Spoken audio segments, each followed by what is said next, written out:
Okay. All right. I don't have any intro music today because, well, I'm using an open stream so we can have a debate. I know I don't usually stream today, so I don't know how many people are going to pop in. But I just want to open up conversation for a few people that have been saying they wanted to do a debate on Saturday. I don't know if they're going to show, but if they do, we are open. All right. I'm going to start the video and I'm going to share the stream. All right. Now, just to be clear, this way, this way. Just to be clear, I watched this video when it launched. I didn't think it was that amazing. He didn't say anything that I hadn't said. He didn't cite any sources that were useful. So I just didn't use the video. And I wasn't going to comment on it. But yesterday, the Dark Magisterium got together. They put their power rings all in a circle, called on the powers of skepticism, secularism, atheism, cynicism, hate, and resentment. And by their powers combined, they formed the Dark Magisterium. And they went after Gavin Ortlund. Some stuff legitimate, some stuff not. We might do their video afterwards, but I'm really hoping B.S. Lewis will show up before then, and then we can have this open debate on the subject of slavery in the Bible. I got to wait 15 seconds or 20 seconds before I can say that word. So there you go. All right. So we're going to begin. And I'm going to have the screen larger for a few seconds while I'm inviting people in. And then from there, we will start doing commentary on this. Okay. All right. Bible pro-slavery. I think this is a huge question these days for two reasons. One is that it's one of the most common, and I would say one of the most powerful and growing arguments against Christianity, especially from secular critics. But also, how Christians respond reveals some deeper fault lines of difference between how Christians interpret the Bible, how we address controversial social issues. Hi, Lisa. How's the sound? Are you able to hear me and able to hear the audio from Gavin?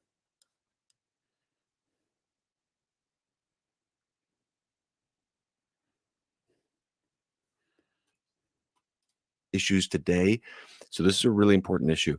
I'm going to just, the first of those two things is what this video is about. I'm going to respond to atheist critics of the Bible, put a lot of work into this, chiseled it down to a video that will still be very long, but hopefully it will serve you well and be organized. I want to start by again, there's nothing that Gavin says in this video that was amazing. So I'm very surprised that it got shared around academic circles and that the Myth Vision peeps decided to respond to it. He's not saying anything Catholics or I would say more, I don't want to say liberal because that's the wrong word, but less fundamentalist Christians have been saying for a long time. So I was surprised at how much traction this got because it honestly bored me the first time I watched it because I've been hearing this my entire life as a Catholic. So, but anyway, let's continue. By showing several clips of atheist or agnostic YouTubers basically expressing this argument and the encouragement here, that the goal here really is just to help Christians be a little bit sensitized to how urgent this issue is. And I want to encourage Christians not to get too immediately defensive. I think what we want to try to do is draw out the valid concerns and insights that may come in as with what we're going to hear. And then what I'm going to argue is that Christianity ultimately has a more satisfying answer to those concerns. And we'll get into that. But let me start with a clip from Sam Harris. Let me start by muting this so we don't get any claims. Okay, Sam. The fact that slavery is endorsed in the Bible. It's explicitly endorsed in the Old Testament, and it's certainly not repudiated in the New, right? And Jesus told slaves to serve their masters and to serve their Christian masters especially well. So there's no place in the Bible where you can get a truly compelling case against slavery, because the creator of the universe clearly expected slavery to be a human institution. Well, except for abolitionists finding enough inspiration in the Bible to use it as their main text. But they did that despite what's in the Bible. Well, Now, Harris was wrong when he said that Jesus told slaves to obey their masters, but there are injunctions from the apostles of Jesus, like the passages I'm going to put up, though we need to define these words bondservant and servant and kind of get into these passages, which we will do here. These are from the ESV translation.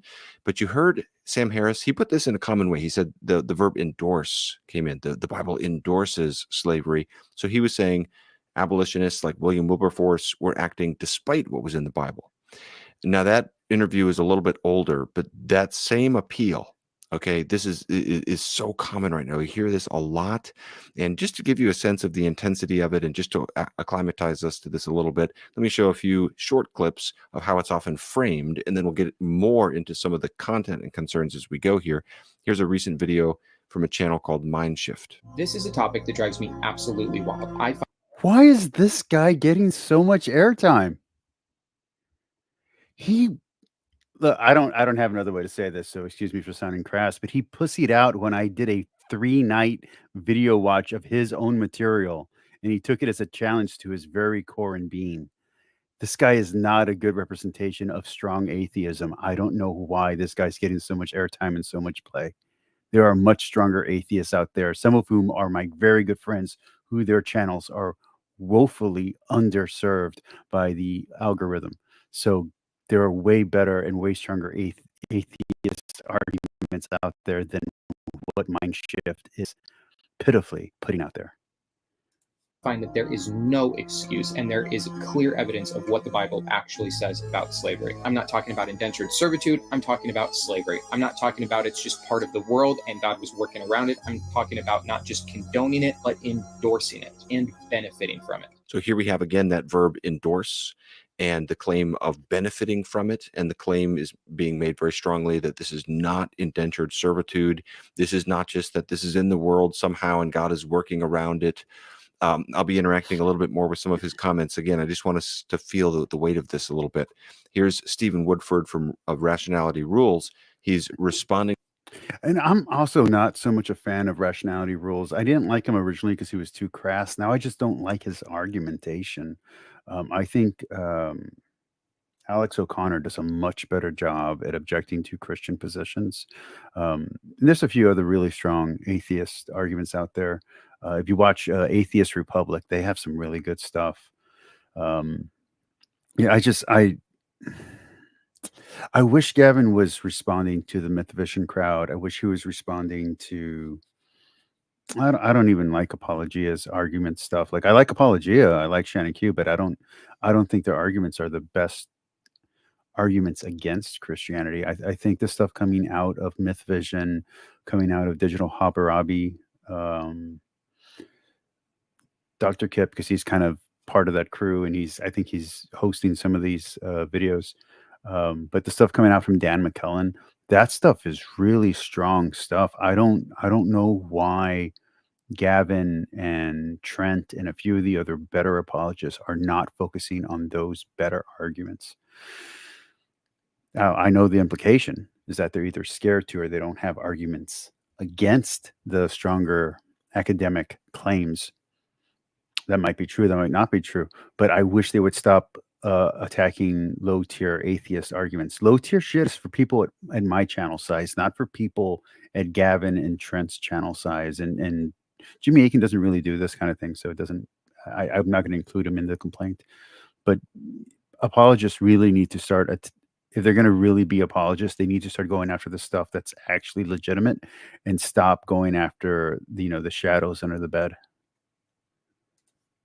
To Paul Copan, who's a Christian theologian, and Stephen is basically comparing Christian apologists to defense lawyers who defend criminals. And not only should you feel good about selling your daughter, but you should know that God Almighty signs off on this.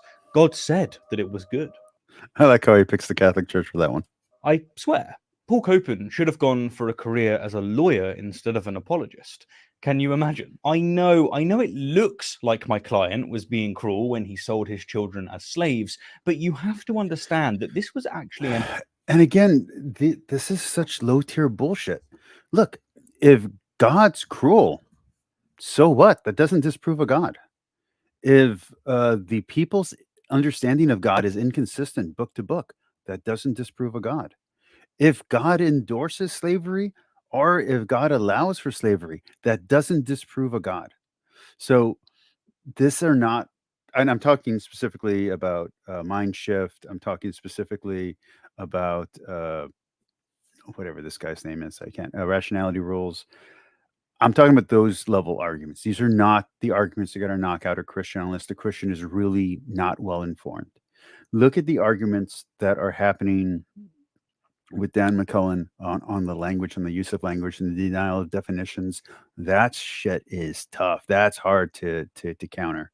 You look at stuff that's going on. I mean, Joshua Bowen's just kind of concentrating on the slavery thing. So, and I've read Dr. Joshua Bowen's book. There's nothing in there that's bad. It's all fairly accurate from the best of my understanding from the Bible. So I don't disagree with almost anything that Josh is saying. Joshua was saying, Dr. Bowen's saying. But you look at the way that people are using, and even Joshua Bowen is using his stance as an argument against, I guess, becoming Christian or evangelical fundamentalist Christian. I think there is something there that apologists should be pushing back against. And I think we should stop, especially the bigger channels, should stop acknowledging these low tier, it's people attacking straw men of our positions. We've done that. We have had that. We've had these arguments now for 7 years, 11 years here on YouTube. We're now having those arguments on Twitter, what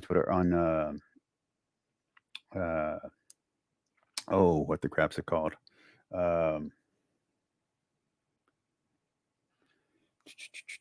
TikTok. And you can have these arguments in 3 to 5 minutes. Okay. These are not high tier arguments. Engage with Dr. Joshua Bowen's material. Seriously, apologists, come on, pick up your game.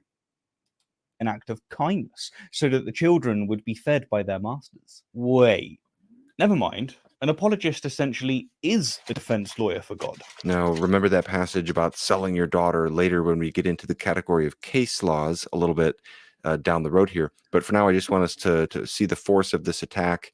And, he even goes he goes a lot farther than these other clips. He even goes so far to make this larger judgment on Western culture. Apologetic. So there's this really great video that I just watched. I think it came out today. It might have been yesterday, where Dan McCullen is tearing up a mythicist who starts claiming that there's 14 major religions that have the crucifixion, the crown of thorns, the virgin birth, all this kind of stuff. And he just demolishes that. And I've engaged with those kind of arguments before, and I also do the same thing that he did. I'm like, show me the evidence, show me the things. I've read these books, I've read the translations, not the original text, so there's a difference there. But I've read this stuff. It doesn't make those claims. That's not what these stories are. That level of opponent to the Christian faith is not worthy of where we are now in apologetics on YouTube. So when rationality rules goes beyond the limits of the data, and he starts saying things that cannot be accounted for, he immediately discounts his argument. We don't have to engage with that anymore. We can just simply say it's a fallacious argument and move forward. We need to start engaging on the actual data, the actual facts. And yeah, we go to the church fathers and use the arguments that we've always used, but we do it on the basis of what's actually on the board now. And maybe that means some of our opinions have to change. That's fine. That doesn't mean that our faith in God has to change. So I wish Gavin Ortlund had engaged in stronger opponents. That way his arguments against these claims would have been stronger, and his citations may have been a little bit more fresh, a little bit more newer. Because I know that was one of the complaints Dr. Bowen gave against against Gavin's video. Does not seek truth, only to defend their client, their faith. Its mission is not ethical consistency, but self-preservation through moral contortionism. And Copen's mental gymnastics on slavery demonstrates the modus operandi of apologetics in full transparency. But it's not just he who is Did you say Copeland? enslaved by this nonsense. We are too, as a culture. By being drenched in biblical stories from birth, we fail to see the likes of Paul for what he is. If Paul was defending you-know-who and hand-waving away you-know-what, we'd refuse this man respect, not to mention accolades. But when he defends our culture's atrocities, the genocide... You know, to be very straight, that's a terrible argumentation considering Paul was Jewish and Jesus was Jewish, and all of this at the time of that setting was Judaism. Christianity starts off as a sect of Judaism. This is in poor taste, and I don't think it's actually relevant. Side of the Midianites, for instance, all the awards are thrown at his feet, and even those that disagree with him treat him with respect. This is the greatest joke religion has played on humanity. I don't think anyone's laughing. And we are the punchline. If there is a good God, it didn't sign off on this monstrosity. So the claim here. And again, just this is a bad argument because this gets into relativity and subjectivism and objective versus subjective truth, objective versus objective right, good and evil from whose perspective. Rationality rules is assuming the brute fact is slavery is wrong. You have to establish that in the argument. This is a bad argument against Christianity because Christians get to the point based on previous claims in the Bible that slavery is wrong. The Christians that get to that point are using the Bible to get to those conclusions. They're using the ideas of the manumission. They're using the implications in the Bible, in Deuteronomy and in Leviticus, as the basis for their understanding. The Quakers, the abolitionists and the Quakers, they're using these things. When the Pope issues his order to ban slavery in Latin America, he's using the Bible as the basis for that, for those claims. So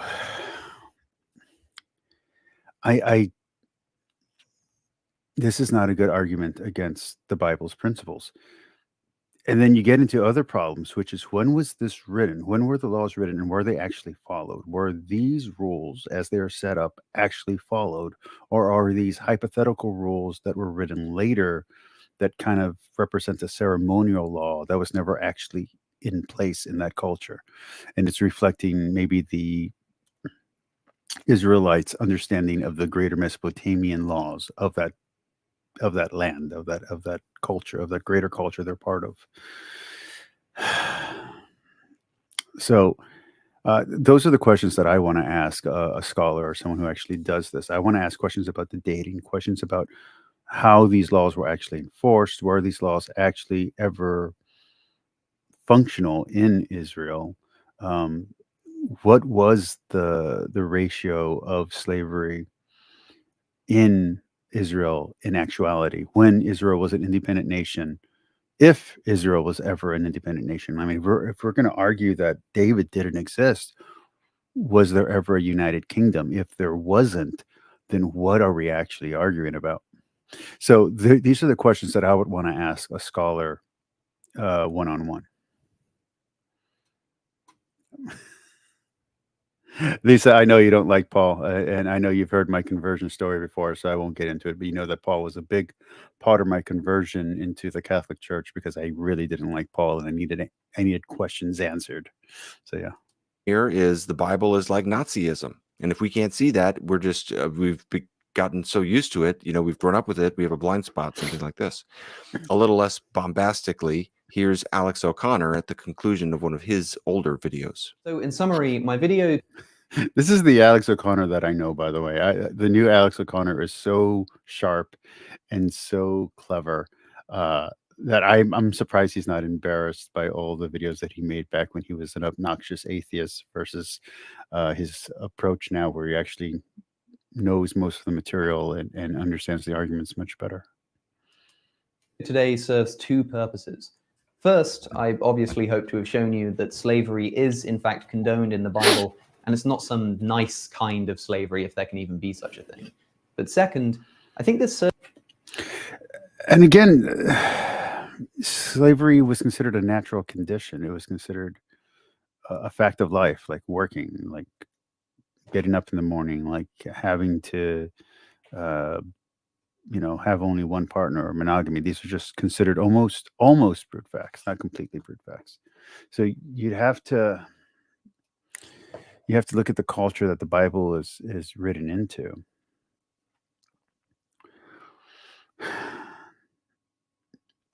There's this interesting, and I haven't read it. I don't want to pretend that I have, but there's this really interesting novel. Maybe it's a play that places Jesus in, I guess, the antebellum South, or maybe in the Civil War, and it's just Jesus gathering his apostles, but in that era,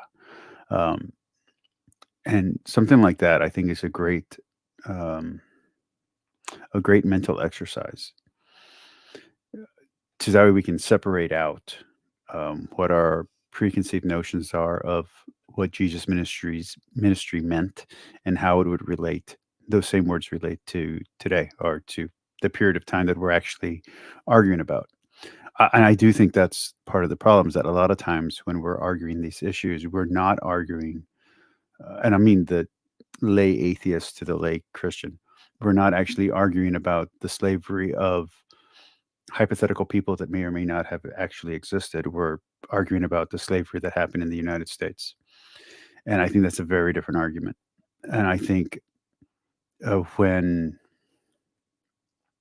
the Myth Vision crew are arguing, I think for the most part, as far as I could tell, I did fall asleep twice, and I had to play the video back, and I was listening to it while I was at a bar as well. So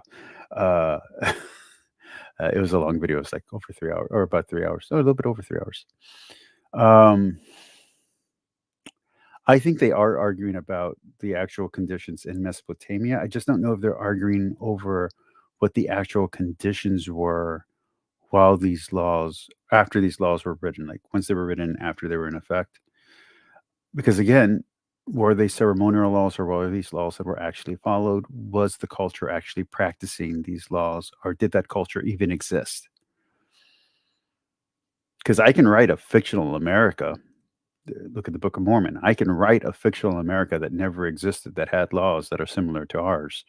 And I can justify all our current laws and positions based on what this fictional America, this pre-America, went through that never existed.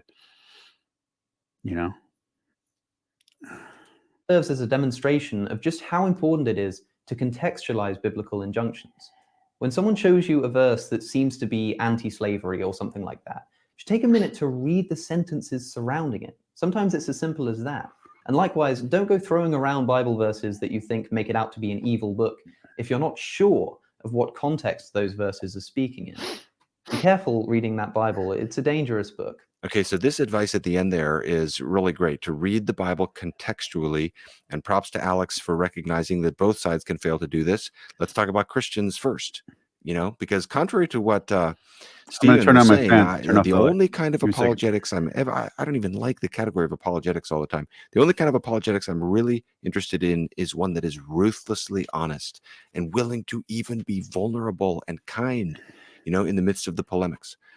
But because we need to serve each other at getting to the truth. And all these issues are way more complicated than people on both sides sometimes make it sound like. So let's acknowledge some of the Christian problems here, and others who defend the Bible. Sometimes Christians glamorize this issue. And in the Bible, we don't take all these passages with full force. I've made mistakes on this topic. Years ago, I wrote an article where I didn't distinguish sufficiently between Hebrew servants and foreign servants in Israel. That was a mistake. I didn't mean to do that. It was just an honest mistake. I didn't really get into that like I needed to. But a lot. And I appreciate Gavin admitting to that mistake. That's really good, because a lot of times apologists don't acknowledge that difference. And I think Joshua Bowen's book does an amazing job pointing that out. Although he doesn't use the word apologist, but yeah. Okay. Let's keep going. A lot of these tough Bible passages, we can be tempted to kind of push them off to the side too quick. These are tough. Now, let's not try to downplay anything. There was one in particular I was thinking, oh, should I go into that now? And I'm going to, because I don't want to skirt around anything. This is a tough topic. And when it comes to church history, another thing we can do is we can be quick to champion the William Wilberforces and really fail to acknowledge and grieve. I'll be really blunt. I don't know who William Wilberforce is.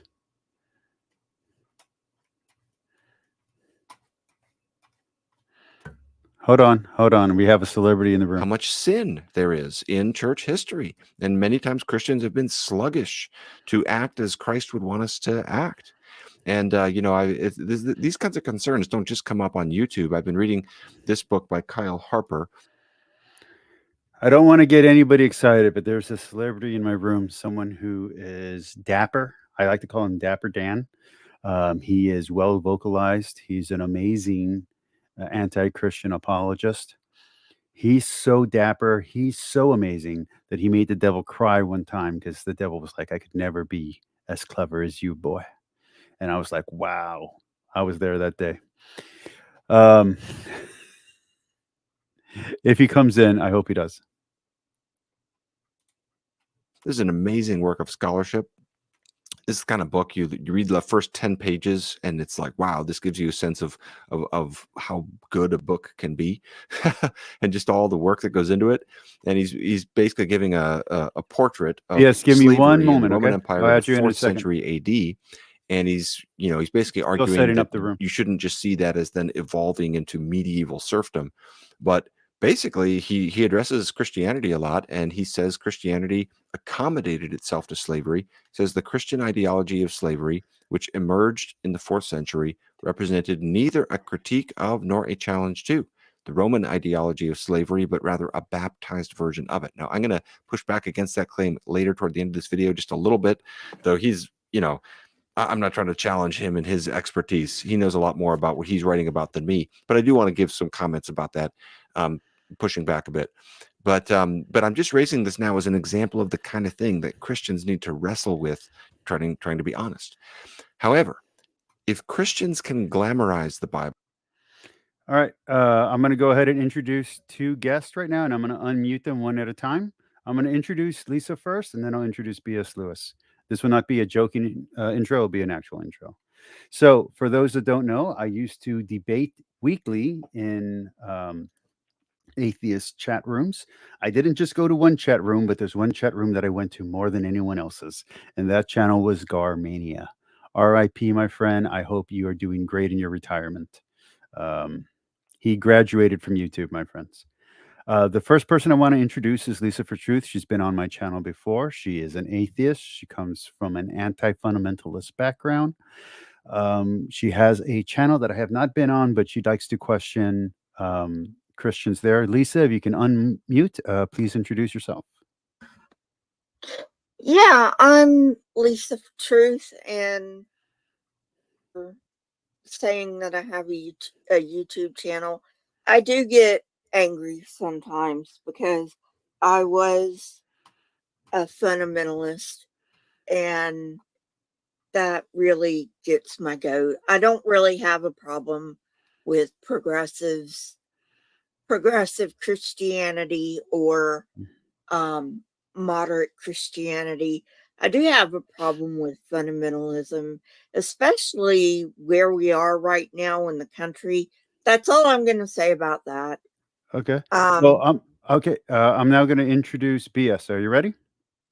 Mm-hmm. Okay. So now, part of this stream, the reason why I'm doing it on a Saturday is because I wanted my friend and someone who I've known for a long time, B.S. Lewis, to come in here because he had some objections to this exact topic. And then Kismet, if you want to think it's destiny, predestination, I I had already watched Gavin Ortlund's video, and then Myth Vision and Dr. Joshua Bowen, who I do want to promote his book because it is very good. For anyone watching, go buy this book. It is a very good book. It's on slavery in the Old Testament. Me and BS were having an argument, and unfortunately, I was feeling terrible. I'd gotten a little stomach thing, and he was merciful enough to schedule for another day. So, BS Lewis, if you'd like to introduce yourself, now's the time. Hi, I'm Lewis for BS. I love BS, and it's awesome. That's it. Okay, so BS, do you want to do it as he's talking? We can debate the topics as he brings them up. Yeah, but before we start, can we just get the definition of slave out of the way? What do you think is the definition of a slave? So, I'm someone who, and I want to be very clear. I don't want to upset my fellow Catholics. I am not this person anymore, but I come from a Catholic, a liberation Catholicism background, and I come from a folk Catholicism background. The place where I live is majority Hispanic, and it's majority Catholic. So that was my understanding of Catholicism before I ever read the Bible or anything like that. And I'm saying that's all the way up until 33. Until I was 33 years old, my understanding of Catholicism was based on liberal theology, liberation theology. So, that being said, I have a view of slavery that includes not just the worst versions of slavery, which would be chattel slavery or the reduction of a human being into a non-human, such as an animal or less, but also includes things like slave wages and the working poor, and things like sex slavery, even if you get paid for it, and includes things like indentured servitude, and includes things like governmental oppression of minority people. I include that. And by repression, I mean actual oppression and suppression. I don't mean like, oh, they're mean to me because, a cop looked at me the wrong way. I mean, like, they actually go in and almost act like a mob and break your stuff and don't let you make a living and extort you. I consider that, I consider all of that under the umbrella of slavery. So that would be where my definition comes from a liberation theology background, and from I hate to even bring this up, an ex-feminist deconstructionist background. I used to be a deconstructionist for a very long time. I was a deconstructionist much longer than I was a Christian. I have to say that because that's going to get into this argument here. And I know that there are people in the Christian community who have refused to debate me because I used to hold those views. So they feel they have nothing in common with me. But as that's going to come up in this argument, as B.S. Lewis and I had already had a preamble with that, and it came up there just in us kind of poking at each other, is probably going to come up here. So I want to acknowledge that right now. Okay, there's my definition and there's my justification. B.S.? I would say the definition, when I'm looking for a definition, I'm looking for the bare minimum that would cover all aspects of what we would call a slave. And I would just say the dehumanization is one, the not being able to come and go freely as you wish would be another. And to make it a bare minimum, it would be that. The dehumanization includes the treatment of that person of however you'd like to, as if they were your property. Now, to caveat that, I know the Christians like to pat it, and you mentioned slave wages, and in the New Testament it talks about obey your masters as you obey Christ, and be the Christian masters are supposed to be nice to their servant. That's only in a Christian context. If we're talking about a Christian definition of slavery, fine, I'll say that. But when I just say slave, there is no requirement to be nice to anybody. If the master chooses to be nice, or chooses to give slave wages, or chooses to give treatment above and beyond that, those two things of the coming and going as you wish, or the dehumanization, that's on them. But that never ever gets rid of the dehumanization, and never gets rid of the coming and going as you wish. So I'm going to say two things in the New Testament, because this is not going to be a New Testament argument. Gavin Ortlund will bring up the New Testament toward the end of the video or the middle of the video, but even Myth Vision said they're not going to get into the New Testament part. I just want to touch on that very briefly. In the New Testament portion of the argument, there is a spiritualization of the use of the word slave. And what they're doing there is, so I'm going to give you two examples. And it's that, and it's what we say in Mass at church every day, which is when we say, just say the word and my soul shall be healed. Well, that comes from the Bible where it says, where the centurion says to Jesus, just say the word and my servant, my slave, because the word servant is a nice translation version of it, but it's actually slave, and my slave will be healed. So the idea in the spiritualization of the New Testament is that the soul is the slave of the body and is slave to sin. And we're trying to liberate the soul from sin so that way the connection between the body and the soul can heal, because the body and soul are one composite being. That's very different than what's going on in the Old Testament, where these laws were not spiritualized on that level, as far as I know. Now, they might be, but if you going through just a plain read of the Bible, which again, I'm a Catholic, I don't do that. But if you're doing a plain read, as far as I can tell, they're not being spiritualized in the Old Testament where these rules are being written. Well, I would say also in terms of the New Testament, that even in the New Testament context, those two requirements I mentioned stand firm. There's verses such as you were purchased with his blood. He didn't give you the money, he gave somebody else. That's debatable if it's Satan on a ransom theory or if it's to his father or whatever, but it was, the blood was never given to you as money, whatever. So you're the property that was purchased. Merit, not money. Merit in Catholic terms and Orthodox terms, and justification or imputation in Protestant terms. Yes, and the second one would be that the potter and the clay analogy. You're still dehumanized in that sense, is that he can do whatever he wants with you. You are just a piece of pottery to him. So if he wants to destroy you, or if he wants to cherish you and love you, then that's fine. But and also, I do want to be clear, because we are getting deep into the woods and we haven't even started yet. We are now dissecting between Protestant theology, Calvinist theology, and Catholic theology, which all have different interpretations of this, which is partially why Myth Vision didn't jump into that, because it's a rabbit hole in its own. Yeah, I'm just going with the plain reading, like you said, what the words actually say on the page. And so the you're not free to leave, as we all know about apostasy rules. There's many different verses that speak about apostasy, and that's when we take it to hell. You can even interpret the unpardonable sin as apostasy. Some people do that. So Lisa, do you want to say anything before we hit play? Because what we're going to do is basically anytime we're going to all mute. This is the game plan. Anytime Gavin says something that any of us find interesting, we're all going to comment on it. Just unmute the mic. That'll be the sign for me to pause it. And we'll then debate on each topic as it comes when we find something interesting. Anything you want to say, Yes, Lisa? I do. I'm glad he differentiated between Israelite servants and the nations around them slaves, because if you look at the Tanakh,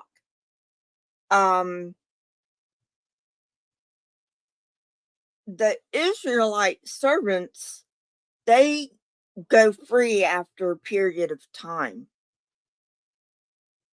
But the nations around them, God says, you will take your slaves from them. So they are chattel slaves. They never go free unless their masters say, okay, you can go free. But in the law, the Israelite servants must go free after a period of time. Just want to get that straight. Lisa, let me put a little bit of a spin on that, okay? Because and I had, or just to be very clear, I have mentioned this in videos where we have all debated this topic before, but it's in this book if you want to see it highlighted, which is it's not as clean as that in the Old Testament. It's actually a little bit dirtier than that. So you actually are, in a way, your wife and your children are being held hostage, and you're welcome to leave if you've been set up with a slave wife and you don't love her and you don't love your child. You're welcome to leave and be free, but they're not freed. So if you want to stay with them forever because you love your slave wife so much, you love the person you've been bred to, you can get an awl stuck to your ear and then you got to stay. So even though I appreciate you giving my side a little bit of defense, understand that it's a little bit uglier than what you were painting it as. Okay? Yeah, women are screwed. Women don't get to go free ever, even if they're Israelite. Well, that's on, but okay. A little bit of a caveat there, though. That's only if the master gives a slave wife to the man. If the wife and the kids come in with the man, they all go out. Yeah. No, like I said, I was just, I don't want anyone to, because my views have been going up. I don't want anyone to accuse me of painting a pretty picture or being dishonest in my either defense or in my portrayal of what it was. Okay, I'm going to go ahead and hit play. There is a danger in the other direction. So please hear me on this. It's also possible to read the Bible cynically, making biblical slavery as sinister as possible, always reading things in the worst light and so forth. In any act of cultural communication from one place to another, cross-cultural communication, I should have said, it's really easy for misunderstandings to occur. And for modern readers, it's really easy to kind of bring a Western framework to the Bible and fail to appreciate just how brutal and foreign the world is that we're interacting with, and kind of what are the baseline expectations from which these biblical commandments are departing.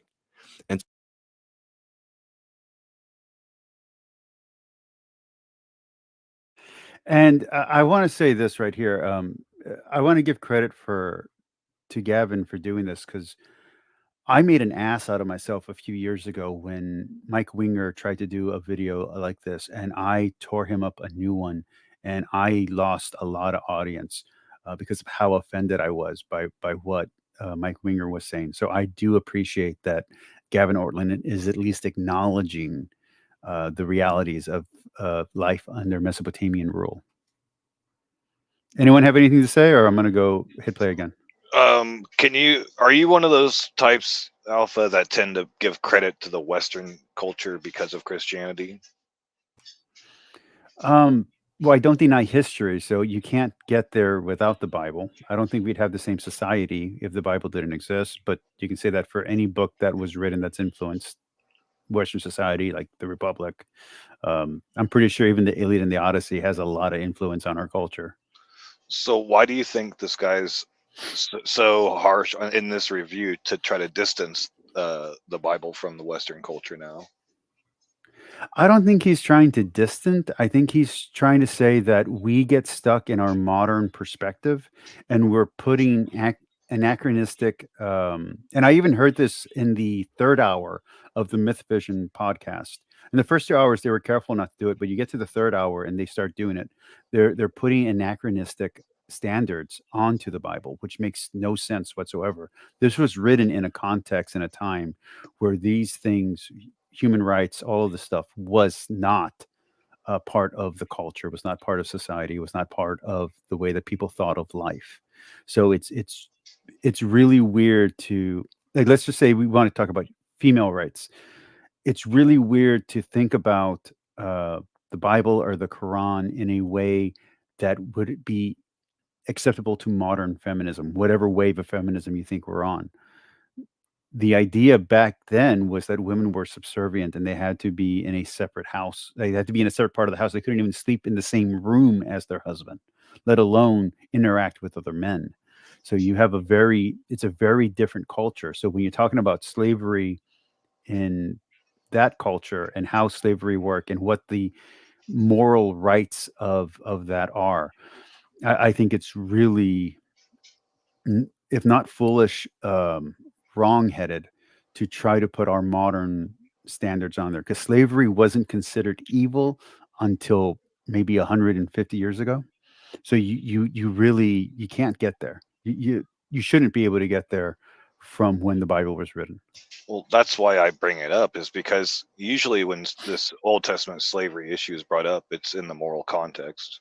And I think it's actually impossible for anybody in the modern view to divorce their own modern morality when they're looking at this. They can look at it like and you know, hold it loosely in their hand. And if they're examining it from a historical perspective, it's much different than a theological perspective, because here we have a moral claim and it's being attached. I know you're more flexible as a Catholic, but a lot of times fundamentalists are saying that God is unchanging, God is the standard of morality. And so we have this modern day morality, which none of us can divorce from. And we're looking at God's morality in the Bible from way back when. We can say, oh, well, that was a different time, all we want. But if God is unchanging, we have some issues. And it changing in his moral stance is what I mean. So I don't want to go too far into this. I'll let you respond to it, but after that, I'm going to hit play, even if you say something super shocking. But from a Catholic point of view, and from a literaturist, not a literalist, but I view the Bible as literature first point of view. For me, the Bible is the story of a history of the Jewish people based on their understanding, and it's them recording how they think their relationship to God is. And as their relationship changes, as their understanding changes, the reflection of God that we get changes. So you can look at, and it's interesting because if you look at the parallels of when it's written, you have you have monotheism being written at the same time that the Jewish people are writing the book of Genesis. So remember, this is not, I don't think that the book of Genesis was written by Moses and it was written, 2,000 years ago, or 3,000 years ago. I think it was written probably around 500 or 700 BC.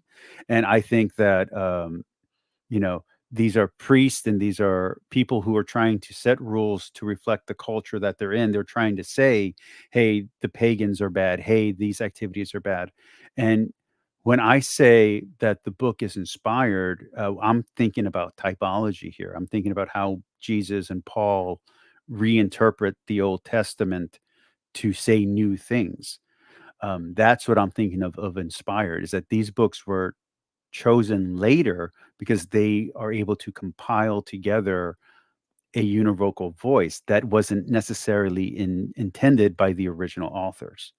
So there's a reason why we don't cut out the Old Testament, because we're using it as a basis for ours, but we're recontextualizing all of that stuff to match our current theology. So inspiration means something slightly different when you're coming from a religion where the popes, where the human leaders of the church, where the magisterium is saying, hey, you don't have to take this literal. This is polemic. This is here, but it's there for a reason, and it is inspired, and it's your job to figure out how it's inspired. We're not going to tell you.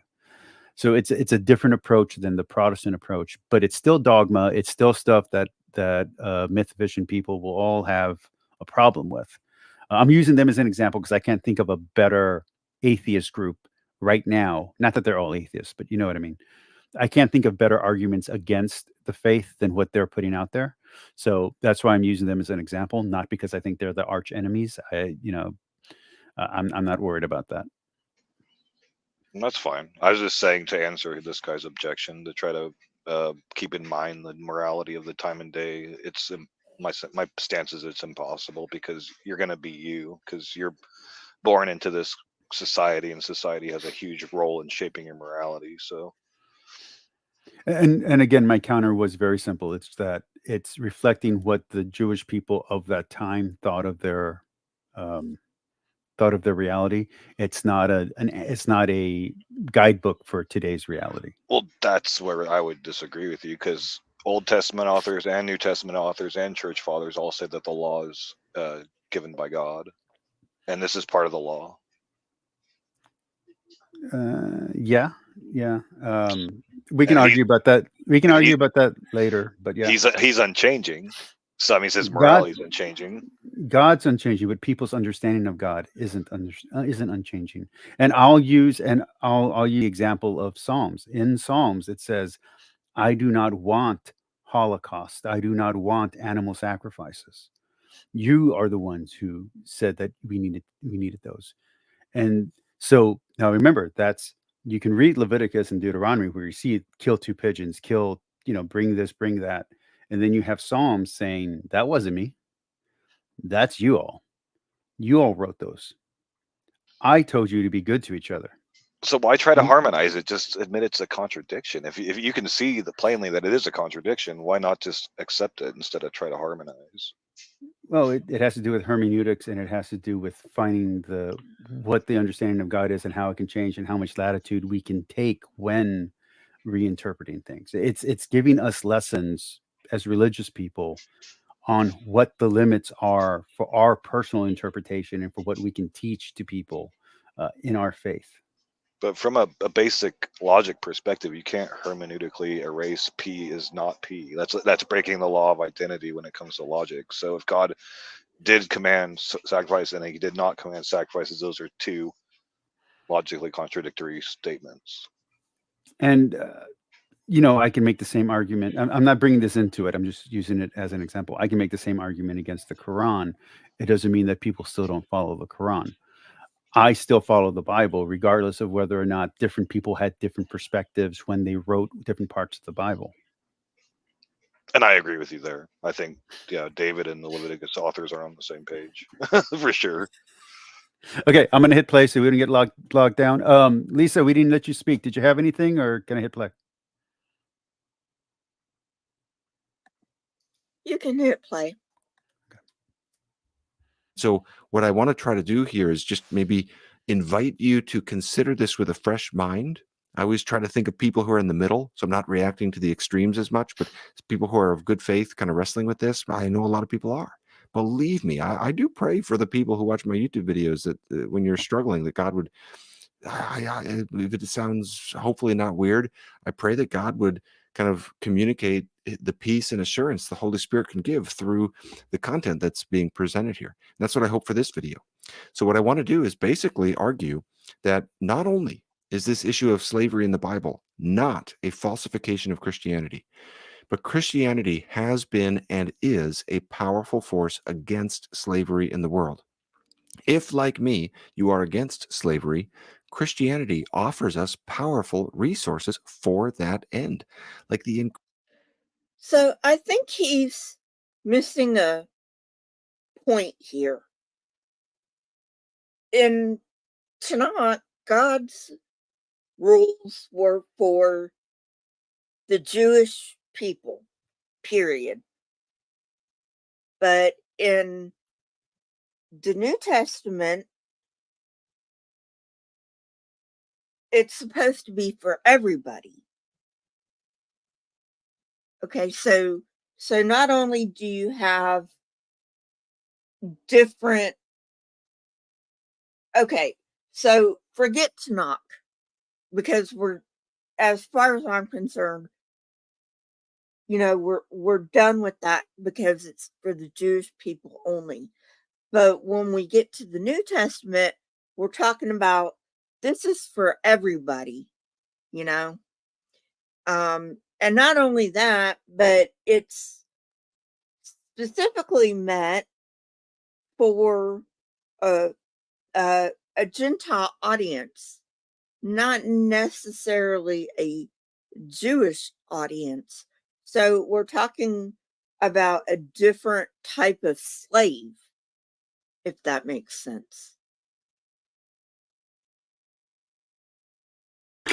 Lisa, real quick, just to follow up on that, I don't want to belabor the point, so I'm just asking quickly. Do you have any? I hate to use the word data because that's a word someone else uses, but do you have any evidence or any biblical scripture that specifically says the rules for treating slaves better, if we want to word it that way, is only for the New Testament, and that it's not that this new, kinder, gentler version of Judaism is not for the Jews, but for the greater world. Do you have anything that says that? Just that when Christianity became a thing, and I'm not talking about the Jesus movement, that's something separate. That's when Christians were a subset of Jews.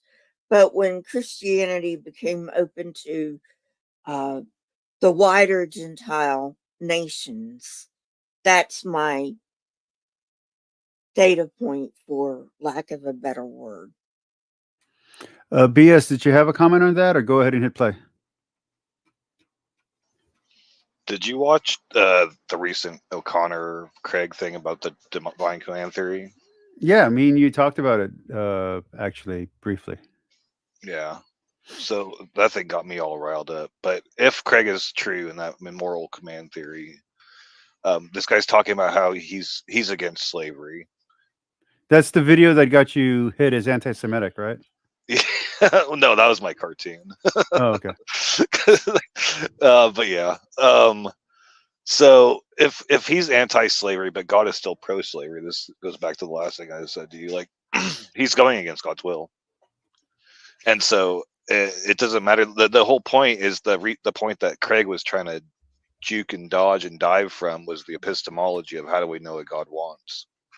If God is anti-slavery, then he's on God's team. If God is not anti-slavery, then he's actually fighting against God. Well, I think God's more neutral on conditions of life based on, and I'm basing this on the New Testament. I think he's more neutral. I think God doesn't exactly care whether you're a slave or imprisoned. He loves you anyway. He wants you to find him anyway.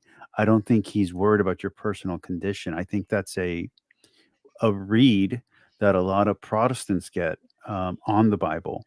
Well, then let me ask you this: is slavery a moral issue? Is it immoral or moral? Is it amoral? I think it has. I think society might even be the wrong word. I think not even culturally, maybe even mentality wise, if that can think of word. Like, I don't mean like a new portion of the brain formed. I just mean like our reasoning has evolved to a point that we've realized that slavery is wrong. Just as in the Catholic Church, we now condemn the death penalty when even 10 years ago, the death penalty was acceptable, because society's conditions have evolved enough that it's no longer necessary to be a precondition for justice. And we're leaning towards, if you saw my video on dignitas infinitas, we're starting to edge toward a place in history where war can no longer be justified, because the amount of damage we can do far outweighs any benefit we can get from war. So wiping out humanity or wiping out all of the earth is no longer justifiable, because there's no victory there. It's just destruction. So I do think that we can evolve a morality separate from the baseline that nature, and by nature here you can think of as God, not that God is nature. I'm not making a theological argument. His nature. There can be a baseline allowance that is separate from the morality that we evolve to survive. So our need for survival has taught us slavery is wrong, but that's not a baseline moral condition for people to exist. So you can have slavery and have existence at the same time. So God's kind of neutral on that. So it sounds like you're taking a kind of utilitarian stance on morality in that aspect, then, if you're saying a net harm versus net good type of thing.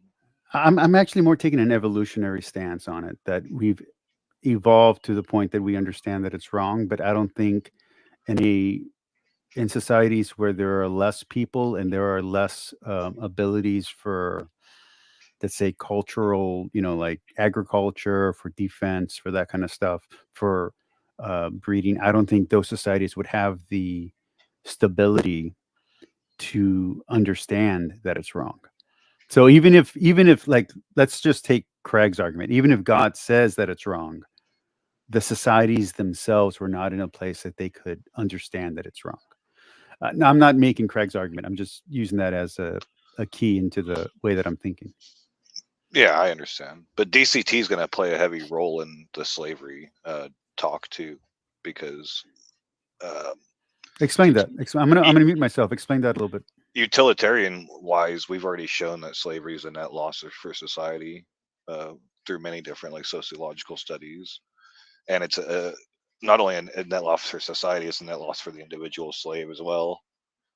So the only aspect you could argue for is financially, but there's different models saying not even financially, and who you're regarding when you're talking about financially.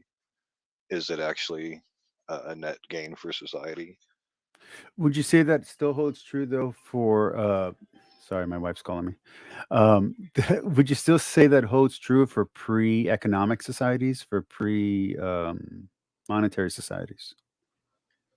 Well, this is where it gets tricky. If we're talking about the Old Testament, like I might actually kind of agree with that sentiment when we're talking more tribal hunter-gatherer stuff, and but as we move towards a global society, the less utilitarian it becomes.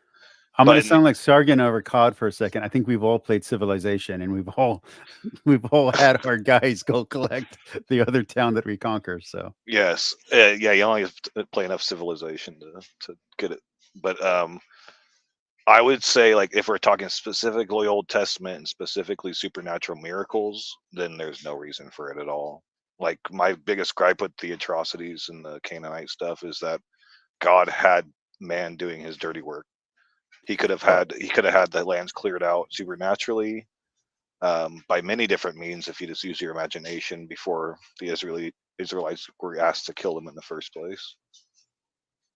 Let me ask you what this is serious. I'm not being funny. This is something I actually want to ask Dan McCullen, and actually, Joshua Bowen, if you're listening. I know some people watch in incognito mode, so the views don't show. I honestly want to ask this question. I really do want an answer to this. Were these laws ceremonial laws, or were they ever actually in effect for an actual group of people? Especially if you're someone who argues that the United Kingdom never existed. So if David never existed, then these laws were never in fact actually enforced, because the only Jewish societies that we know of are non-independent Jewish societies. They're societies that are ruled by other kingdoms. So I think that's also a very huge factor. BS, if you want to counter that, or Lisa, if you want to counter that, please feel free. I'm going to text my wife back before she kills me. I don't have enough to say on that. I don't know enough. So go ahead, Lisa. I'm pretty sure most archaeologists agree David was a real person.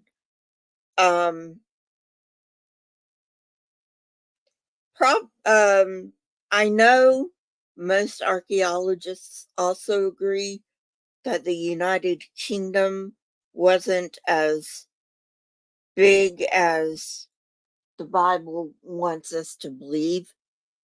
But the United Kingdom only lasted from David to Solomon. I mean, not all archaeologists agree that Saul was a person, and of those who do agree he was a person, they basically say he was a chieftain and not a king. So, yeah, so when you're talking about the United Kingdom, you're basically talking David to Solomon. And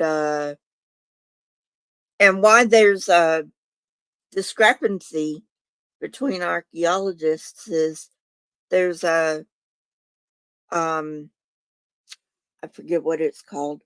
There's a high chronology and a low chronology. And I can't remember which is which, but the chronologies have to do with differences in dates. One of the chronologies dates Israel back farther than another. chronology. So that's a whole can of worms in and of itself. Okay. On that note, I'm going to go ahead and push forward. Credible doctrine of creation in the image of God. It's just thrilling every time we think about it. And I think part of the reason we today think of slavery as wrong is because of Christian influence on even our intuitions. Now, I think some people will already be angry about that on the other side. And you're already thinking, what about all the verses in the Bible? What about all the issues in church history? Fair enough. Let's walk through it step by step. I have 6 points I want to make. Number 1, slavery was taken for granted nearly everywhere in the ancient world. Number 2, Genesis 1 made a huge contribution to human equality through its doctrine of the image of God. I'm going to call that the Imago Dei. Number 3, the Old Testament law was never designed as a timeless ideal. Number 4, the Old Testament law made significant improvements upon slavery in the ancient Near East. Number 5, slavery is inconsistent with the New Testament's portrayal of the gospel. And number 6, you can let him finish reading that one, but I figure we just tackle these one by one. Abolition of slavery in the modern world has a huge debt to Mute. Did he say 6 or 7? 6. 6. Okay. I'll let him finish. We'll pause it there. Here, go ahead. Yeah, everybody can read. Slavery is taken granted for nearly everywhere in the ancient world. So what? Israel and Christianity and Judaism claims to have a moral high ground over everybody else because they worship the true God. Number 2, Genesis 1 has made a huge contribution to human equality through Imago Dei. Imago Dei is a very confusing doctrine that even Christians don't agree upon themselves. I know Catholics will, because Catholics have a hierarchy of authority going from the Pope and the magistrate. But in the Protestant world, Imago Dei means tons of different things to tons of different people. The Old Testament law was never designed as a timeless ideal. That's false. There are verses that say specifically that it's timeless for the Jews, at least.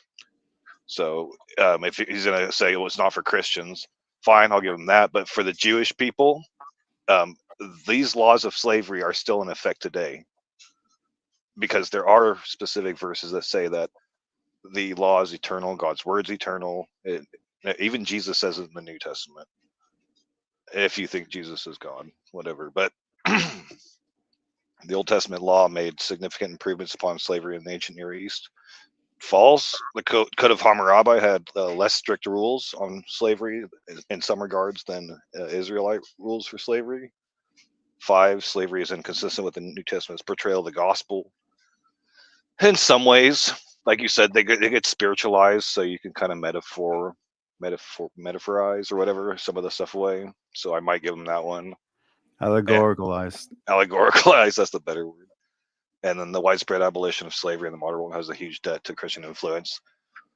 They also held slaves for, like, everybody seems to forget that the slave Bible exists, and like the South is the Bible Belt, and they're still kind of like kicking against the goads when it comes to like their treatment of black people versus white people to this very day. And they're the most heavily influenced biblical Christians in all of America. So that's my 6 in a nutshell. This quick wrap up there. I don't have much objection, but I'll just give my own color to this, and then if Lisa, you want to do the same, you're welcome to after I hit number 6. It shouldn't take long. As for slavery was taken for granted everywhere in the ancient world, I don't know if it's everywhere, but I do know that in almost all of the ancient texts that I read, which again are translations, I'm not reading original languages, it's present in almost every creation myth that I know of, in almost every religious text, almost every historical text. I think even some of the original human writings, like the first writings, are basically trade and slave lists. You need to know how many people you have. You need to know how many goats you have. You need to know who you're selling what to. So that's all ancient text. That's long before religion has even developed as a language. As for Genesis 1 made a huge contribution to the doctrine of the image of God.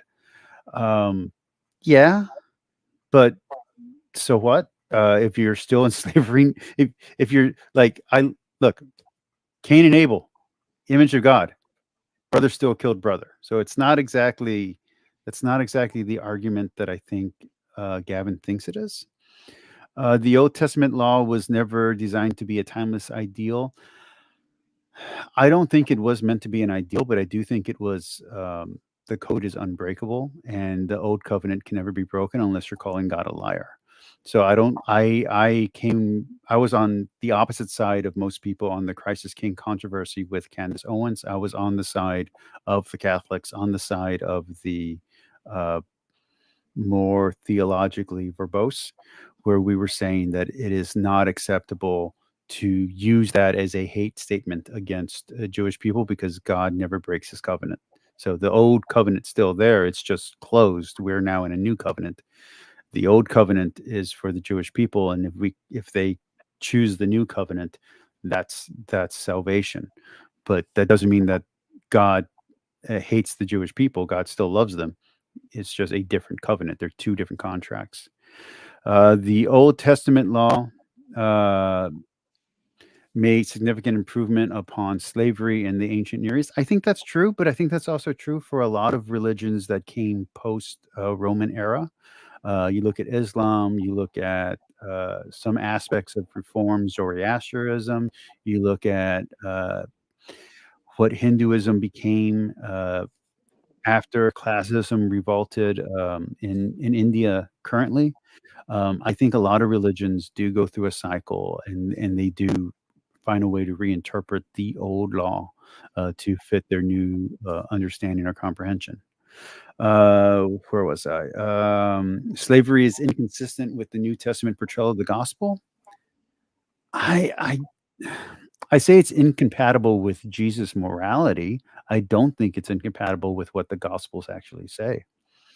And then, so that has to do with implication and has to do with oral tradition. And if you don't have oral tradition or holy tradition to guide you, you don't have a way out of slavery with just the Bible alone, unless you're getting inspiration from individual implications that hint that slavery is a terrible thing and that the only justifiable slavery is slavery to God, and therefore no one else should be your master, which is where Jesus says, don't call anyone your master. Slavery, okay, and then widespread abolition, I can't say the word anymore, of slavery in the modern world has huge debt to Christianity. I think that's very true. I think the majority of Christian movements, of anti-slavery movements, have been Christian. I think that's great, but I don't think that then somehow backwardly justifies the slavery of the ancient world that the Jewish people were practicing. The question is whether or not what's in the Bible is what was actually practiced, or if this is a later addition reflecting back on a tradition that never actually happened. Okay, Lisa, you're up next. Yeah, I'm only gonna address 4 and 6. The Old Testament law made, wait a minute. No, hang on.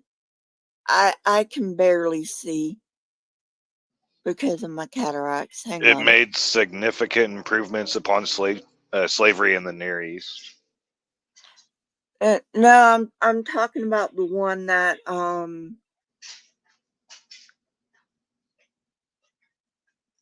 If you give me a number, I can read it to you.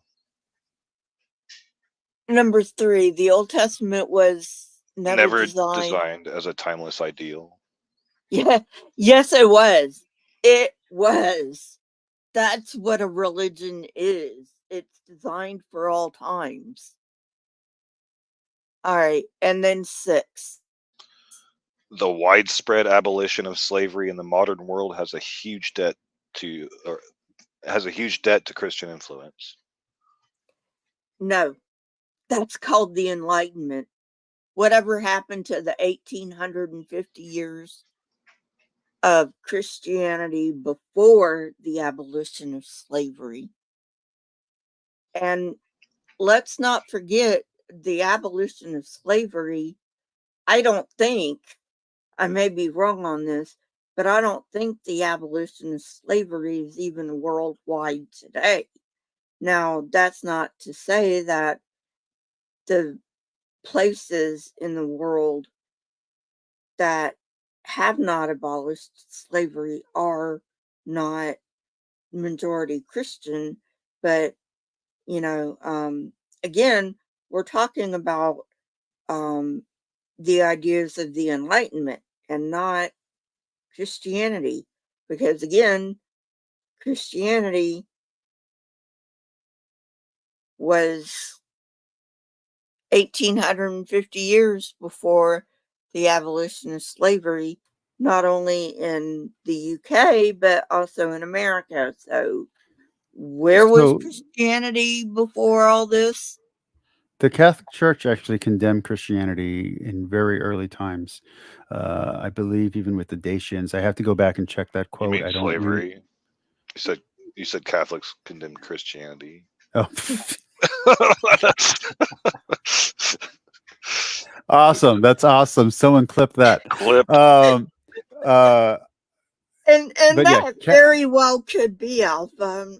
I have no idea. Like I said, I'm not up to date with my Catholicism, but well, let me just finish my statement, because I don't want it to sound like I was saying something I wasn't. So I'm not sure if it was Dacia, but I know that some of the slavery that was going on in the early periods was condemned by the Catholic Church, and there is documentation of this in our councils. I don't know which slavery, what part of slavery was being condemned. I don't know if it was the gladiatorial games. I don't know exactly where that was. But I do know that I have read books on slavery from the Catholic perspective where they do put that data there. Exactly what that data is, I can't remember clearly right now. But I don't know. Like I'm saying, I'm getting this data from specific claims. Where are you getting, Lisa? And I don't want to belabor the point again. I don't want you to go too far into it. We don't want to go down a rabbit hole. We got a long way to go in this video. But where are you getting the source? What's your source for the Enlightenment being where slavery was beginning to be condemned? Because Italians, French, I mean, everyone had slaves, even in modern times. So where do you see the Enlightenment? What author, what writer is condemning slavery? Well, if you look at our if you look at the great Enlightenment thinkers like Thomas Jefferson, and even in France and those, you see this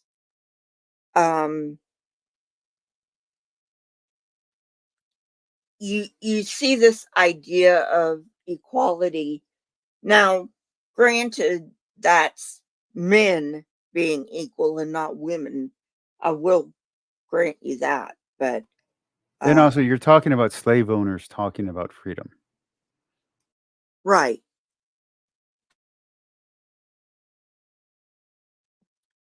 So I'm just saying, where was Christianity in the 1850 years between Christianity becoming a thing and So Christianity before 1552 was Catholicism and Orthodoxy.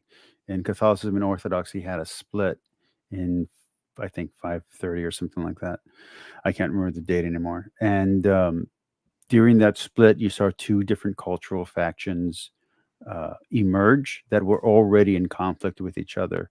And then there were sub factions who disagreed with interpretations of the Bible and the moral implications of the Bible. And some believed there should be a literal interpretation, and those were Protestants. And in that Protestant group, and I'm not saying there weren't Catholics in this group as well, but in those Protestant groups, you had them using Old Testament evidence of how to treat a slave as justification for slavery. And I think that is where the argument should be. It should be there. It should be where the Christians were misusing the Bible. That's where the argument should be, where the spear should be sticking. And that's not where the spear is sticking. The spear is sticking somehow in Christian reinterpretation of typology, which a lot of secular critics don't agree with. They don't believe in I don't like that word. They don't believe in inspiration. So they don't even acknowledge that there was a twisting of the inspired interpretation because they don't believe in inspiration in the first place. So how can there be a twisting of inspiration? Well, I definitely agree they misinterpreted the scriptures. I mean, I totally agree with you on that one.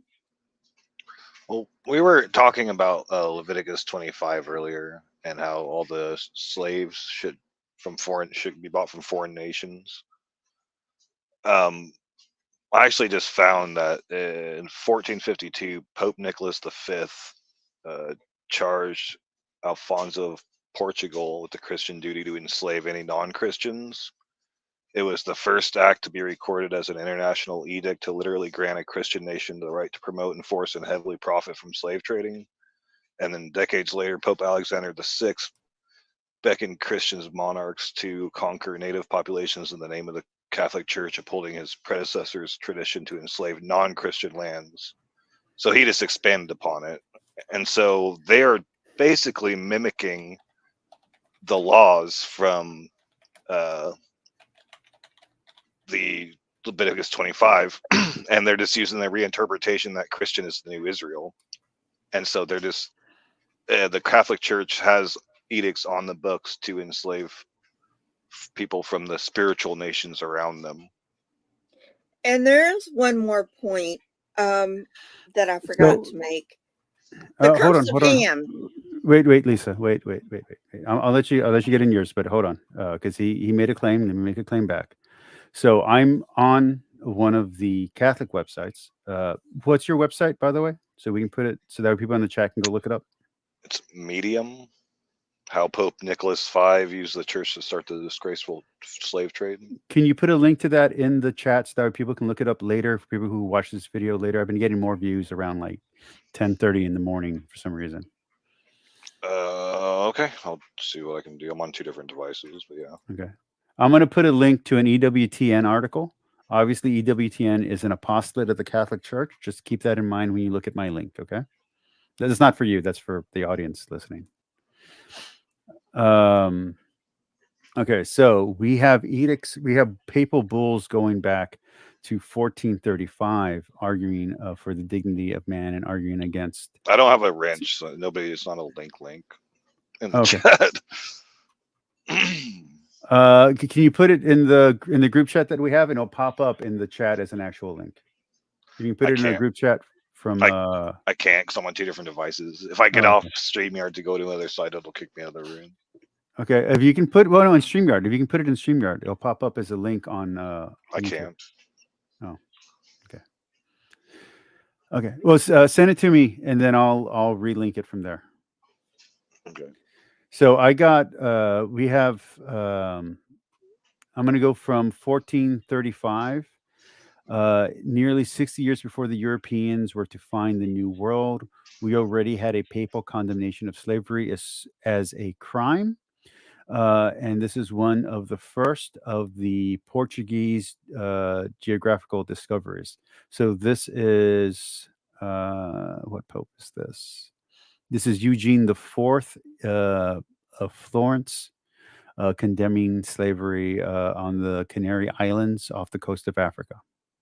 So that's my source, just to point a different point of view. You said the year was 1435? Yes, 1435. So and I put the article in the chat. It was overturned by Nicholas, not even 2 decades later. Let me see here. And then later Alexander expanded upon it as an edict for all non-Christian nations. So in 1835, we have a second condemnation of slavery from the Catholic Church. And I'm looking for other ones. 1839. What do you have around 52 to 60 something? 52 to 60? So, like I said, 52 was Nicholas, 61 was Alexander, or something like that. Let me see. Hold on.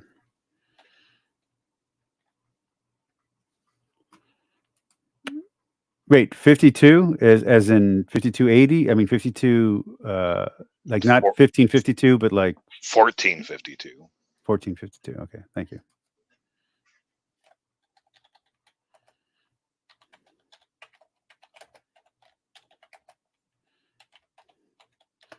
Okay. This is Drum Diversas.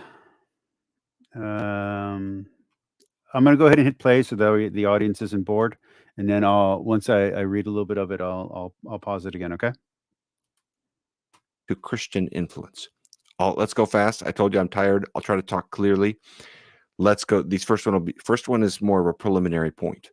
Number one, slavery was basically taken for granted everywhere in the ancient world. It's a universal part of pre-modern humanity. Gleason Archer says slavery was practiced by every ancient people of which we have any historical record. He says it was an integral part of ancient culture as commerce, taxation, or temple service. But what I want to emphasize is it's not just that slavery existed everywhere, it's that it was assumed everywhere. So it's just taken for granted. People like Plato and Aristotle, for example, they just think it's obvious. People are not equal. Some people are born to be slaves. And that's the general way of thinking. A few exceptions, but for the most part, slavery was seen throughout ancient human history and really pre-modern human history as like poverty, regrettable, but inevitable. Okay. Now, today, it's pretty much the opposite in much of the Western world. Slavery still exists, and it's growing in certain parts of the world. But most of us in the developed world agree that slavery is wrong, and we see that as kind of obvious. So we're living on the far end of this massive turn in the basic intuitions with which we approach an issue like this. And that's just really helpful to set some context, because it's not as though human beings start off as a blank slate, and then here comes the Bible, and it's introducing slavery or something like that. Remember? Okay, so I just read it. It's not exactly saying what you're saying, B.S. Lewis, but I think in a way, people who are watching this would think what it's saying is actually worse. So I have a book by Gavesa de la Vaca, and he talks about how how the treatment of the native population by the Spaniards is terrible. It's absolutely horrendous, which is weird because a lot of Mexican pro-Mexican nationalists where I live, they actually hate De la Vaca because of his supposedly supporting the Catholic Church's colonization. But that is what the edict is actually saying. It's not actually a pro-slavery edict. It's a and I want to get the exact wording. Hold on. The exact wording is, shoot, where is it? I just lost it. But it's where'd it go? It's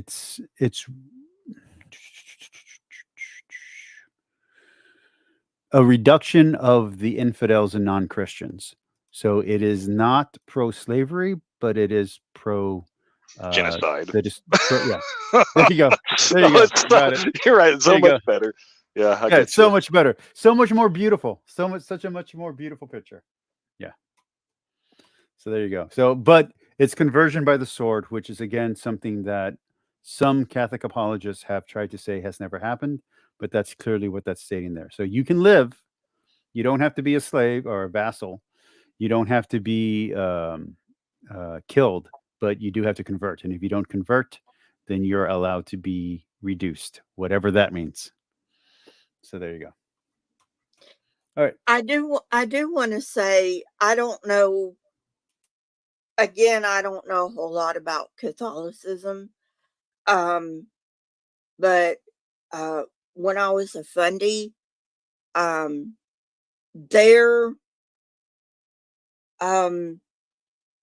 thing about the antebellum slavery in the South was the curse of Ham.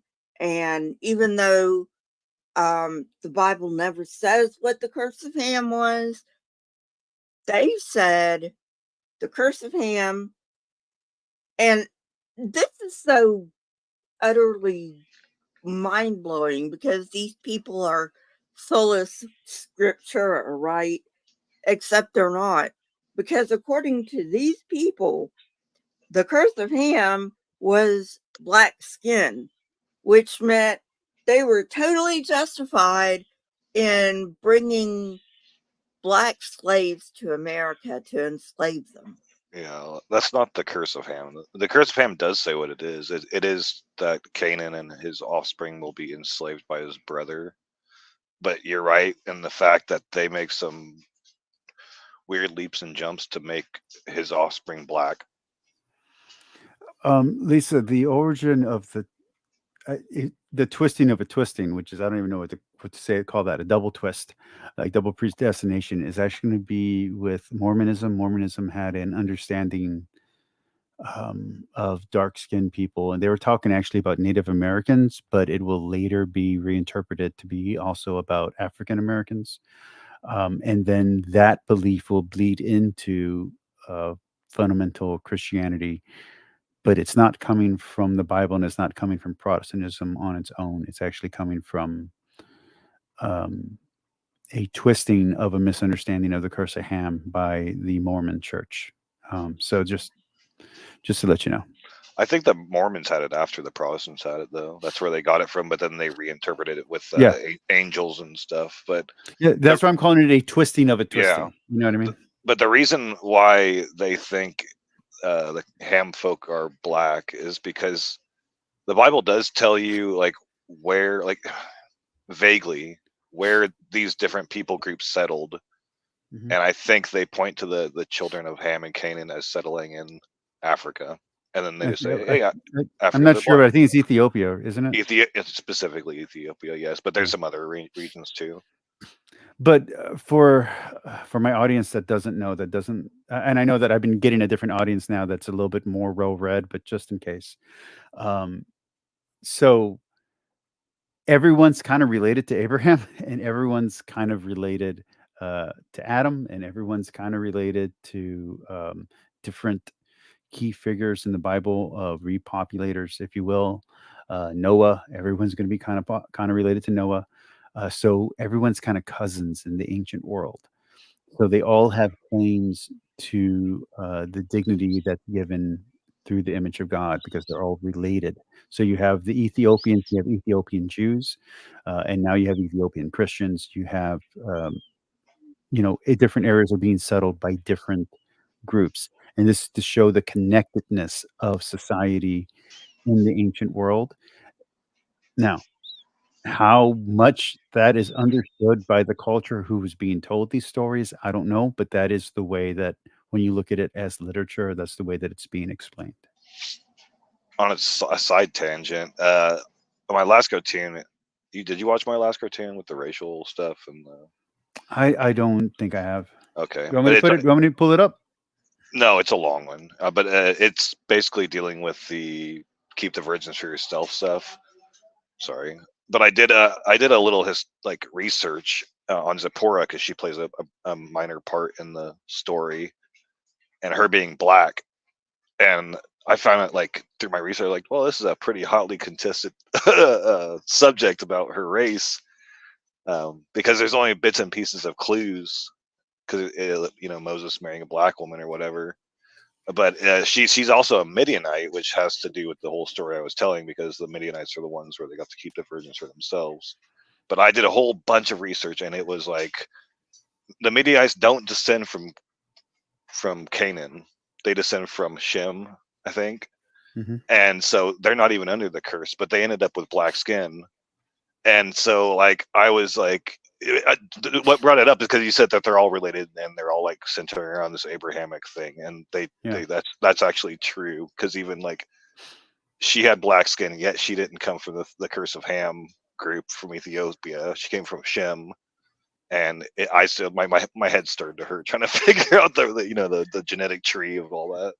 Well, there's two levels to the interpretation that, while bothersome, are interesting. I'm going to give you the first level, and then I'm only going to mention the second level. So you have characters in sainthood like Tertullian, who's not a saint, but he should be, and you have who's basically like a sort of tangential church father. He's like one of the first. He is the first Christian apologist. And you have other ones like Moses the Black. And a lot of people are shocked, unfortunately, when they find out that there are Catholic saints who are basically founders of entire church movements and entire things that we still do today who are African.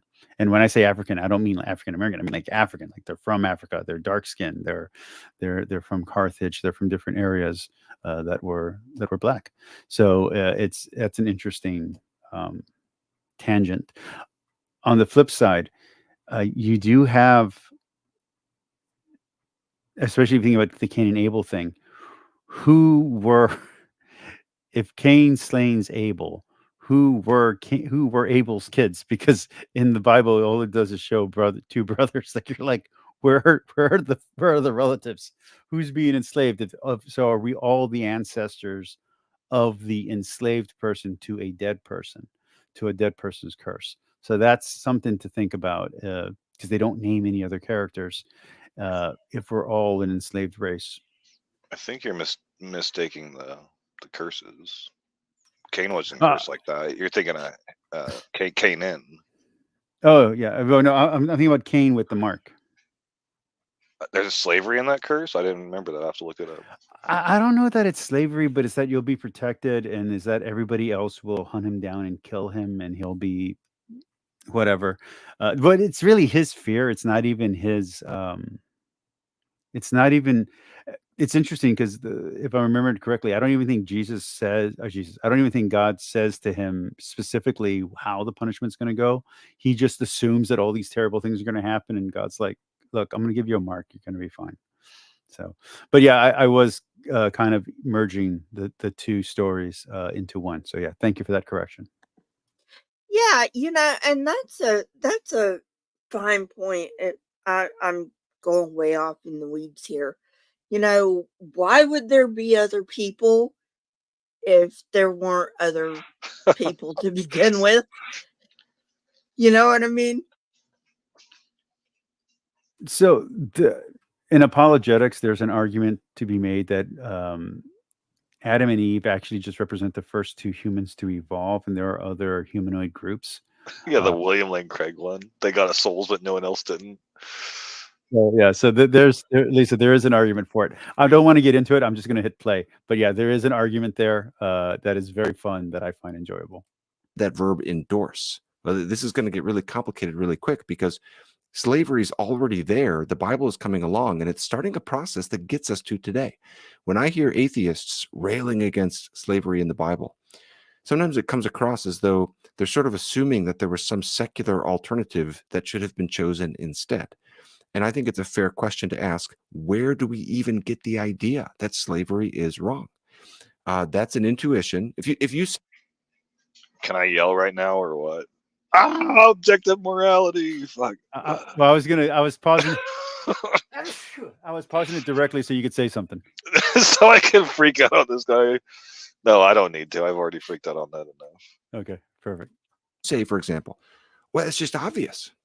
This is how sometimes people respond. They say, it's just obvious. Of course we can see that slavery is a bad thing. But I think that's naive about the problem here. That wasn't obvious to the vast majority of human culture throughout history. We only see that as obvious today because of a very specific process of evolution in human civilization. And that process differentiates us from most of pre-modern humanity. I'm saying this just for my audience. My argument for the evolution of morality is not coming from the same place as Gavin. I know that Gavin says this in this video, but that's the reason why I did not review this video when it first came out. I wish I had. If I would have known it was going to be a big one, I would have definitely commented on it. But this is Christian thinking, and it's not just Catholic Christian thinking.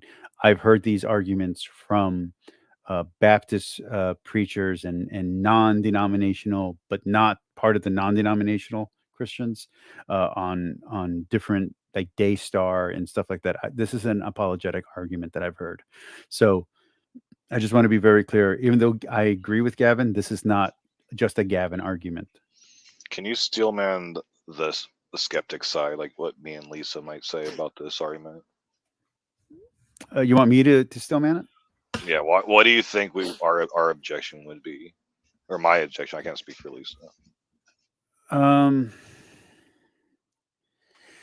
If there is no God, and morality comes about through either an evolutionary perspective or simply by necessity, if you don't want to call it evolution, it would be the argument that if there is an objective truth, if there's an objective right and wrong, then this is clearly a wrong, and it was always wrong, regardless of whether when man realized it, and therefore, if God can see all time and all everything, he should have been able to tell them, just like he told them, don't eat pork because you were eating pork and you're not supposed to. He should be able to say, you can't own slaves if it's an objective moral wrong. Is that close? Yeah, that was probably better than I would have said it. But what I feel like when Gavin's saying this is he wants to have his objective cake and eat the subjective cake too. Can I be a little unfair to you, BS? I'm out of water. Can I go get some water and you talk for a few minutes? Lisa was going to pipe in, so yeah. Okay. All right. Thanks.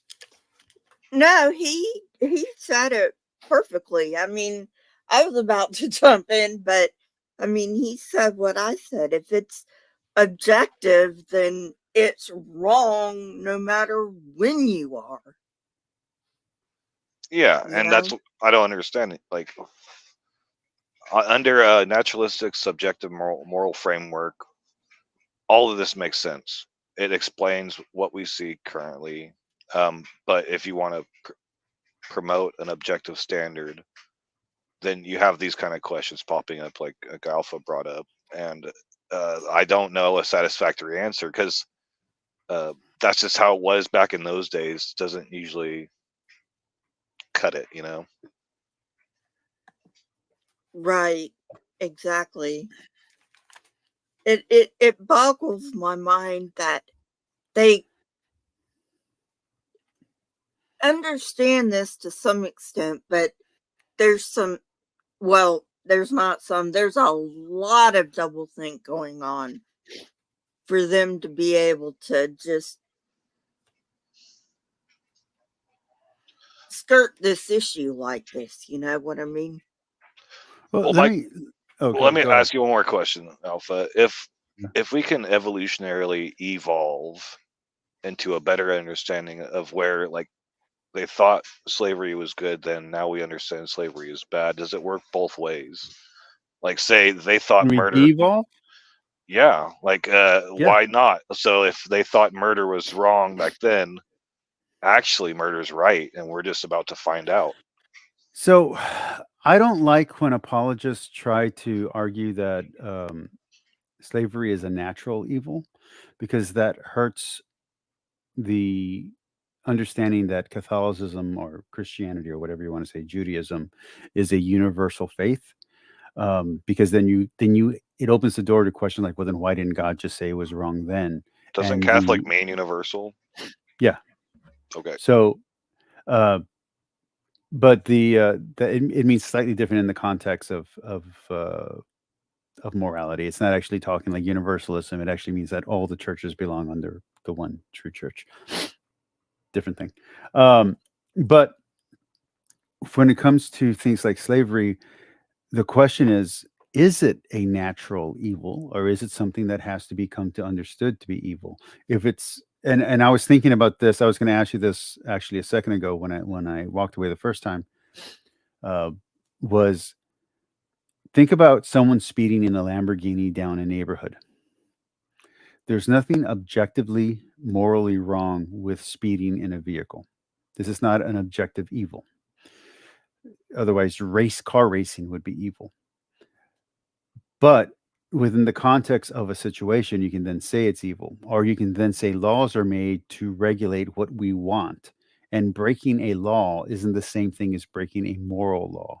So you can have moral and immoral laws, but you can't have an immoral truth. Like, it's just amoral or moral. It can't be immoral. So I think there might be an amoral understanding of slavery that doesn't make it right, just an amoral understanding of slavery. And I think the way that culture evolves would then be, okay, it is wrong because now we understand that it's wrong. It's wrong to speed all the time because you're going to kill a kid or a cat or whatever. And if you don't have a culture that says children are valuable, if you don't have a culture that says cats are valuable, or you don't have whatever animal you want on the road, then driving through a neighborhood is objectively fine, because it's just an amoral act, not immoral, not moral. What do you think about that argument, or that question to you? Do you think that you can come to an objective truth about, and I don't know if you're an objectivist or not, but can you come to an objective truth about slavery, just like you can come to an objective truth about speeding in a Lamborghini? Objective, how I understand, would just mean goal dependent. So I'm going to mute myself so you can just talk, okay? Yeah, if you have a goal in mind, then you can set objective standards for anything, for morality, for measurement, for money, for volume, for whatever. But you have to have a goal in mind. And then whenever I think of moral, my definition of moral is it's a negotiation of a social agreement between two or more individuals as pertaining to how they want to be treated. And so that can just different. That is different depending on which individuals are involved in it. The more people you add to the mix, the more complicated it gets. But that's why societies have different moral frameworks, in my subjective view. So when it comes to Lamborghini speeding, if you're not endangering anybody else, if there's nobody else in the equation, then you can go as fast as you want. That's why the Autobahn exists. There is no speed limit on the Autobahn, and anybody who partakes in the Autobahn knows that they're entering that social agreement. So even though there are more people, there's two or more individuals, and there's a moral aspect to it. Once you pull onto the Autobahn, you're agreeing to play by the rules of the Autobahn, which means no speed limits. But if he lived in a culture that never grew to value children and women and animals, like let's just say we stayed in the same pre-Christian culture, and women and animals children never got equality. Jesus never said, suffer the little ones. None of that ever happened. And culture on its own, without religion, without Christianity, never came to that conclusion. Would it still be wrong to speed down a neighborhood in a Lamborghini? If there's no value attached to other beings outside of yourself, then it'd be hard to establish a moral anything, because like I said, a moral agreement is between two or more people on them negotiating how they want to be treated. If you don't care about anybody else, you're not going to enter that moral agreement in the first place. But that's not going to last very long in a society, because we're social creatures, so we kind of depend on one another for our very survival. But going back to like what this guy said earlier about the Imago Dei being influential in slavery, he's like acting like the Imago Dei didn't exist before the Jewish slavery. Like, so they supposedly already had this understanding of an Imago Dei. It was from Genesis, and then they brought it into Israel and during the Jewish slave trade. So like, he can't use I'll finish. He can't use the Imago Dei as a bargaining chip pro-Christian, but ignore it that it wasn't there in Israel. I don't know, and I hate to. I don't want to put Gavin Ortlund. Not that anybody that watches him is going to watch this, but I don't want to put Gavin Ortlund in a position to defend something where he's not here to defend it. But I don't think he believes Genesis is written 4,000 years ago. I don't think he's a literalist in that way. So I think he believes that it was written at a later date. And again, I don't want to put him in a bind. Well, my question would be, what did the people who were in Israel have Genesis at that time? They didn't. I mean, in that time period, it wasn't written yet. So no, they didn't. They would have had an oral story of whatever it is based on, whatever that story is based on. They would have that oral story. You don't think the Torah existed even in oral form before the Canaanite conquests? Before the Canaanite conquest, definitely well, not. That's when they started taking slaves. Basically, is right after like. I don't think the Canaanite conquest happened. So well, I don't even know. I don't even know if the Canaanite conquest happened. How do they even have slaves in the first place? Well, let me just, because we're debating a topic and now we're debating a topic within a topic. Let me put my stance on this topic. So the Israelites, as we know them, are from the Canaanite people. They come out of that culture. Whether you want to say they immigrated in, whether you want to say they're cousins that then went to war with each other, whatever. But in actual terms of genetics, there's no difference between the Israelites and the Canaanites, not substantially, not from the information that we have, not from the genetic material that we can find. So there doesn't need to be, because if we're listening to what they're saying over and over, it's not about race, it's about religion. So they can be of the same group and just enslave the people that are not following their Yahweh.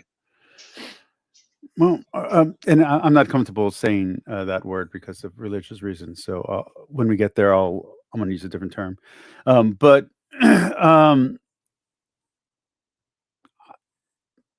I have a hard time thinking that the Canaanite story, as reflected in the Bible, is what actually happened.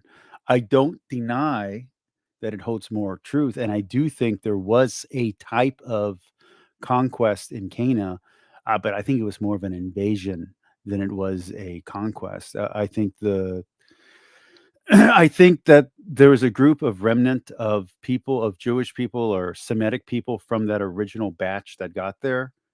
I hate saying it like that. It sounds so gross, but I can't think of another way to put it. That original family, part of that family is still there. I think they're still there to this day. I don't think they've ever left. But I think the group that get exiled to Egypt, I think the group that goes and joins with the sea people, I think the group that gets exiled to Babylon, and that one's the largest group, are all different Jewish ancestors that then intermix. And I think the memory that's being talked about by the Jewish people who are coming back from exile is trying to include these family tales or folk tales of echoes of real history, but I don't think there's any way to get back to the actual history. I think the reason why the history starts matching up, Echo, stop. I think the reason why I think the reason why it starts matching up more and more the closer you get to the Babylonian exile is because you're getting closer and closer to, even if it's not history they actually remember, it's history that's better recorded through the oral tradition. And I think if you go far enough back, because the Genesis shouldn't be the opening book. I don't know why people keep putting it as the opening books. This stuff is written way later. It's a recontextualization of the traditions that are surrounding the Jewish people. And they're saying, hey, that version's not correct. Here's the correct version. Here's how we are going to understand it. So, but that's a different bailiwick. Well, let me give you a quick, what's the word, summary. So we'll assume that some of the skeleton of the story is true.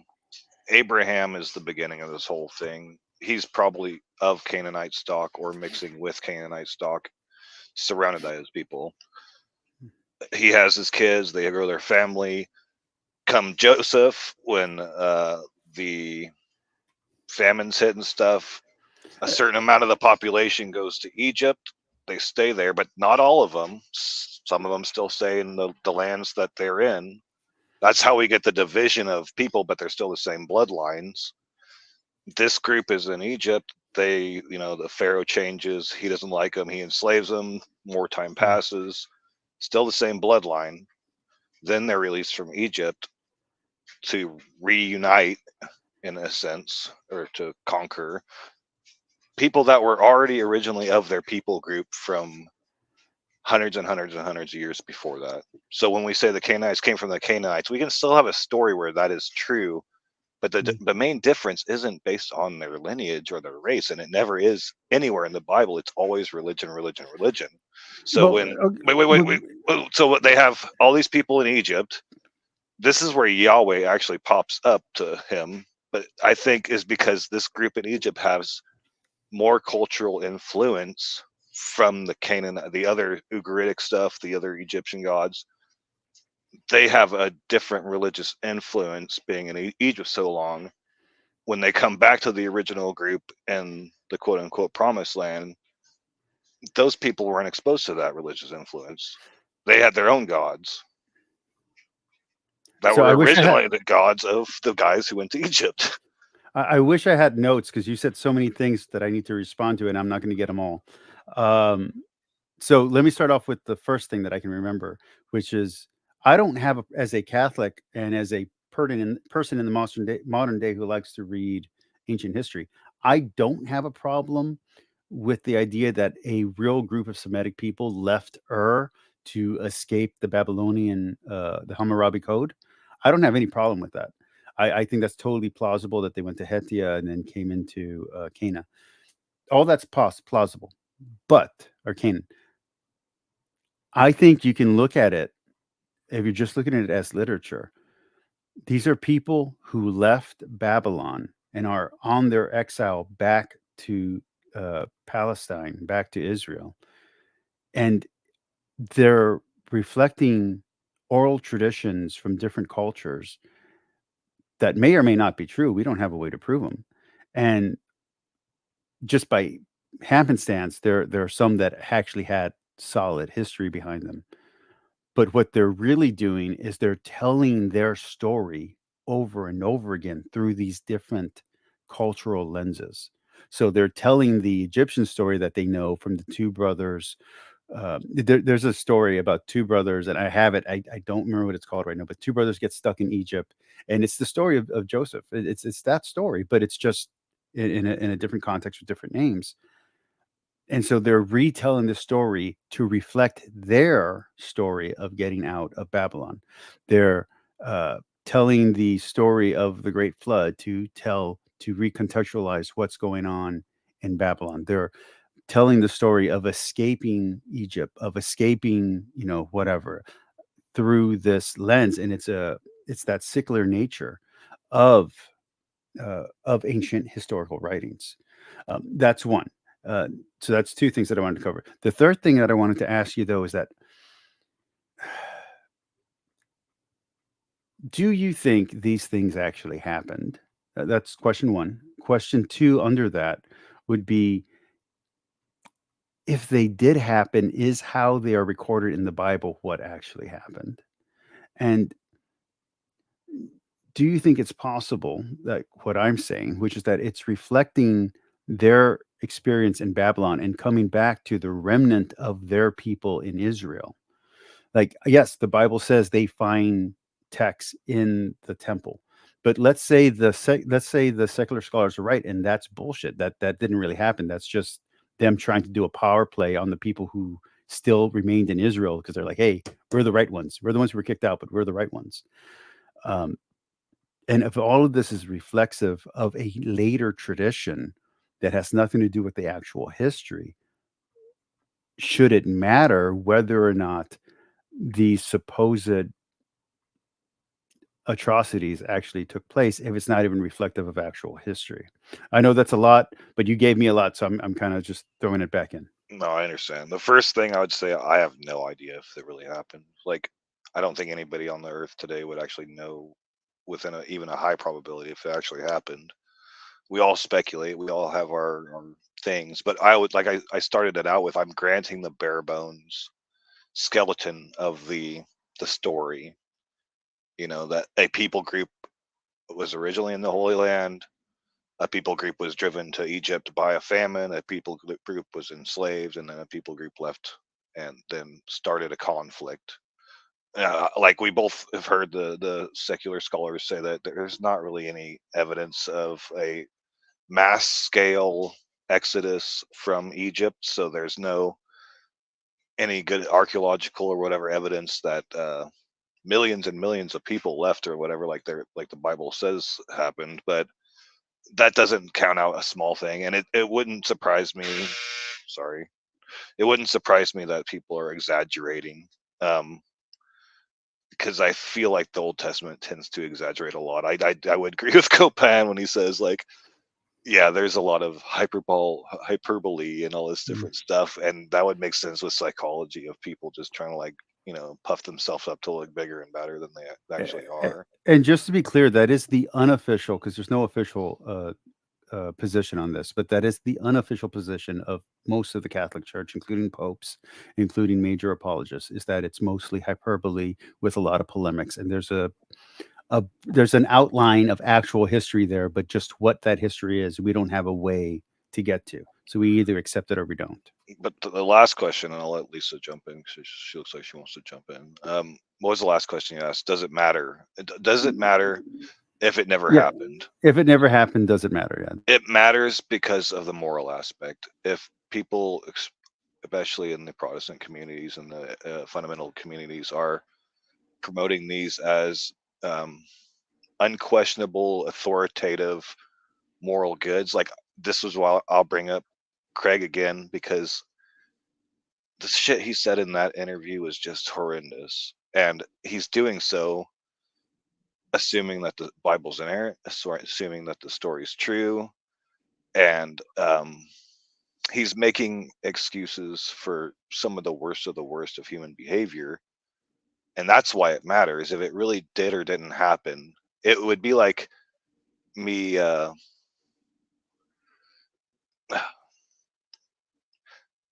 promoting like child stuff, like grape. Yeah, let's not get this video suppressed. I've already had too many good videos be suppressed because of the topics I was talking about. The worst things that you guys can think of, if I'm just saying I support it metaphorically, if I support it allegorically, it still makes me a shitbag.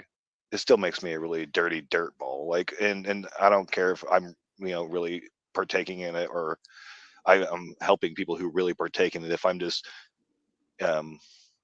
seriously trying to like justify it as a moral good in certain conditions, I'm still a bad person. So what you're saying is you no longer defend Bosch. Got it. That's goblins. That's a different thing. Lisa, you're up. You're up. Okay, so question and then just an observation. Are you guys talking about the William Lane Craig video that says, it's a blessing to kill children? If God commanded to kill Canaanite babies, then it's good. Otherwise, it's bad. It's called the divine right theory. That's what it is. So if God gives you an order, it's always moral, no matter what it is, because it's an order by God, because God determines morality. Yeah, that's divine command theory. I'm sorry, divine command theory. Sorry. That's bullshit. But anyway, archaeologically, there is no difference between. Archaeologically, the Israelite culture is no different from the Canaanite culture. And I'm not talking about like the written culture or all that. I'm talking about pottery and stuff like that.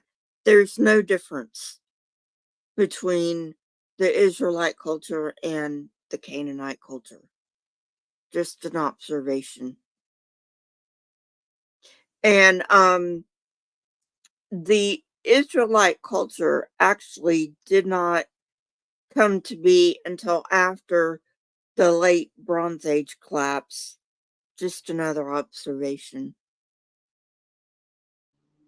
Yeah, I was gonna let you know, Alpha, that I'm probably gonna duck out after the next segment. Yeah, I know we're going like at a snail's pace, man. I'm sorry about that, but at least we're getting to debate some of our differences, so that's good. No, it's fun. I'm enjoying it. Yeah, but anyway, I have a headache. I've had a headache. I just wanted to pop in here and give some of my observations. So I'm gonna duck out. You guys have a nice night. All right, thank you for joining us, Lisa. Have a good one. Lisa. Hope you feel better. Yeah. Damn it. Bye, Lisa. Okay. All right, I'm going to go ahead and hit play. Anyone in the room? I know there's a few people watching in incognito mode. Anyone in the room, you're welcome to hop in if you want to keep going. I'll go as long as there's people who want to talk. Once everyone's gone, I'm probably going to quit no matter where we are in the video, just because I have to sleep as well. All right, I'm going to hit play. And certainly from the animal kingdom. I mean, this is the challenge for the atheist is in our long evolutionary history, where did this idea of like universal human rights, that was never a thing. Where did that suddenly come in? Where do you get that from? I'm going to come back to that at the end. I'm not necessarily trying to resolve that point, and I'm trying to kind of flag that, because what I want to start arguing now is that Christianity has played a catalytic role in the process of us coming to see slavery as obviously wrong, especially through its doctrine of the image of God and also through its understanding of the gospel, what it says is the good news. All right. What I don't know what he means by universal human rights. Do you have an idea? Yeah, so there's an argument, and I used to make it. I don't make it anymore. But it's part of objective truth is also going to be a universal objective truth. So there's a truth on top of, so like there's a truth on top of objective truth, which is universal objective truth, which means that it's always true for all time, no matter what. And the objective truth is coming from God. That's the argument. Yeah, I don't argue for that, and I don't know many atheists that do argue for that. So like, yeah, I don't know. I find it funny because I know Frank Turek argues for universal objective truths, and I always find it weird when he's engaging with atheists who don't make that argument. So I always feel like, okay, that's fine, but who are you talking to? You know what I mean? Like I always feel like that. I mean, that's good for you. I might agree with you, but who's the audience that's objecting? Like, what atheist is going out there? Yeah, universal objective truth. I believe that universal objective truth is that this is not wrong. And I'm like, I don't know any atheist who's a universal objective truther, for one. And two, I don't know any atheist who's arguing by the basis of God, this is not moral or this is immoral. You know what I mean? Like I just, that's weird to me. He likes to throw in his imago Dei for sure. But like when it comes to rights, rights are a tricky topic, and it kind of goes hand in hand with ethics and morality. But I think evolutionarily, like we can explain rights too, because being a social species, it's beneficial to have like an organizer. And so the organizers usually tend to be the kings, the queens, the presidents, the cabinets, whatever, the people that we would say are in power, but they are still in a social contract with the lay folk, the bourgeoisie or whatever. Like, and so there's been many times throughout history, even before the overthrow of slavery, that we see that the people group gets fed up with the governing body. That's where rights are. Rights are enforced from top down, but if enough of the people get stirred up at the bottom, they're going to remove people at the top and put new people at the top. And so evolutionarily speaking, the cycle of the beneficial behavioral contract that I mentioned earlier between one or more people stays in effect always. Like there's nothing saying that tomorrow enough people at the bottom would just be like, yeah, you know what, I really want slavery. And then if we all decided as a people group, we would overthrow the hierarchy of the government and install people who were pro-slavery. Like it's just something that could happen. I don't think that's gonna happen but we can look at America. We just have this Western focused myopic view of everything's Western, everything's America. But look at North Korea.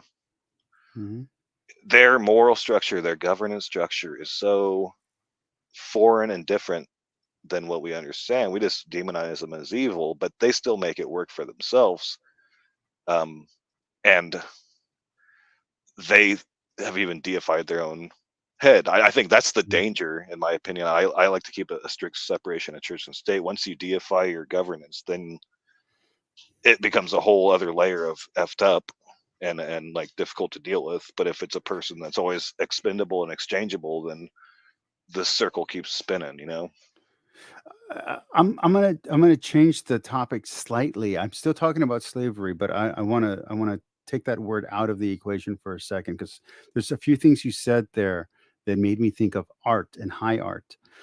Let me ask, could you consider a book evil? Like, let's say something that's completely like it was written to be evil. It's written to be antithetical to the Bible, something like Marquis de Sade. And he's talking about all the buzzwords that we can't say on YouTube anymore. He's talking about it, he's describing it, and he's not just talking about it, he's actually advocating for it. And he's degrading Christianity and the Catholic Church to show why it should be done, because this is how the world, how everything actually is. Everything is this evil all the time, and you should be evil too because whatever. Do you think a book from an atheist point of view can be considered evil? Like an act of writing a work, an act of promoting a work? No. Like, let me preface this by what I said. So what I last said could be shocking to people who are familiar. I'm still a subjective moralist, so I have my preferences. Like, you can have all of society, quote unquote, evil around you, and you disagree with them. But if you get everybody on board thinking evil is good, does it not become good? Like, who's going to stop you short of an outside third party God figure or something come in and be like, no, like, you guys are just so flipped upside down.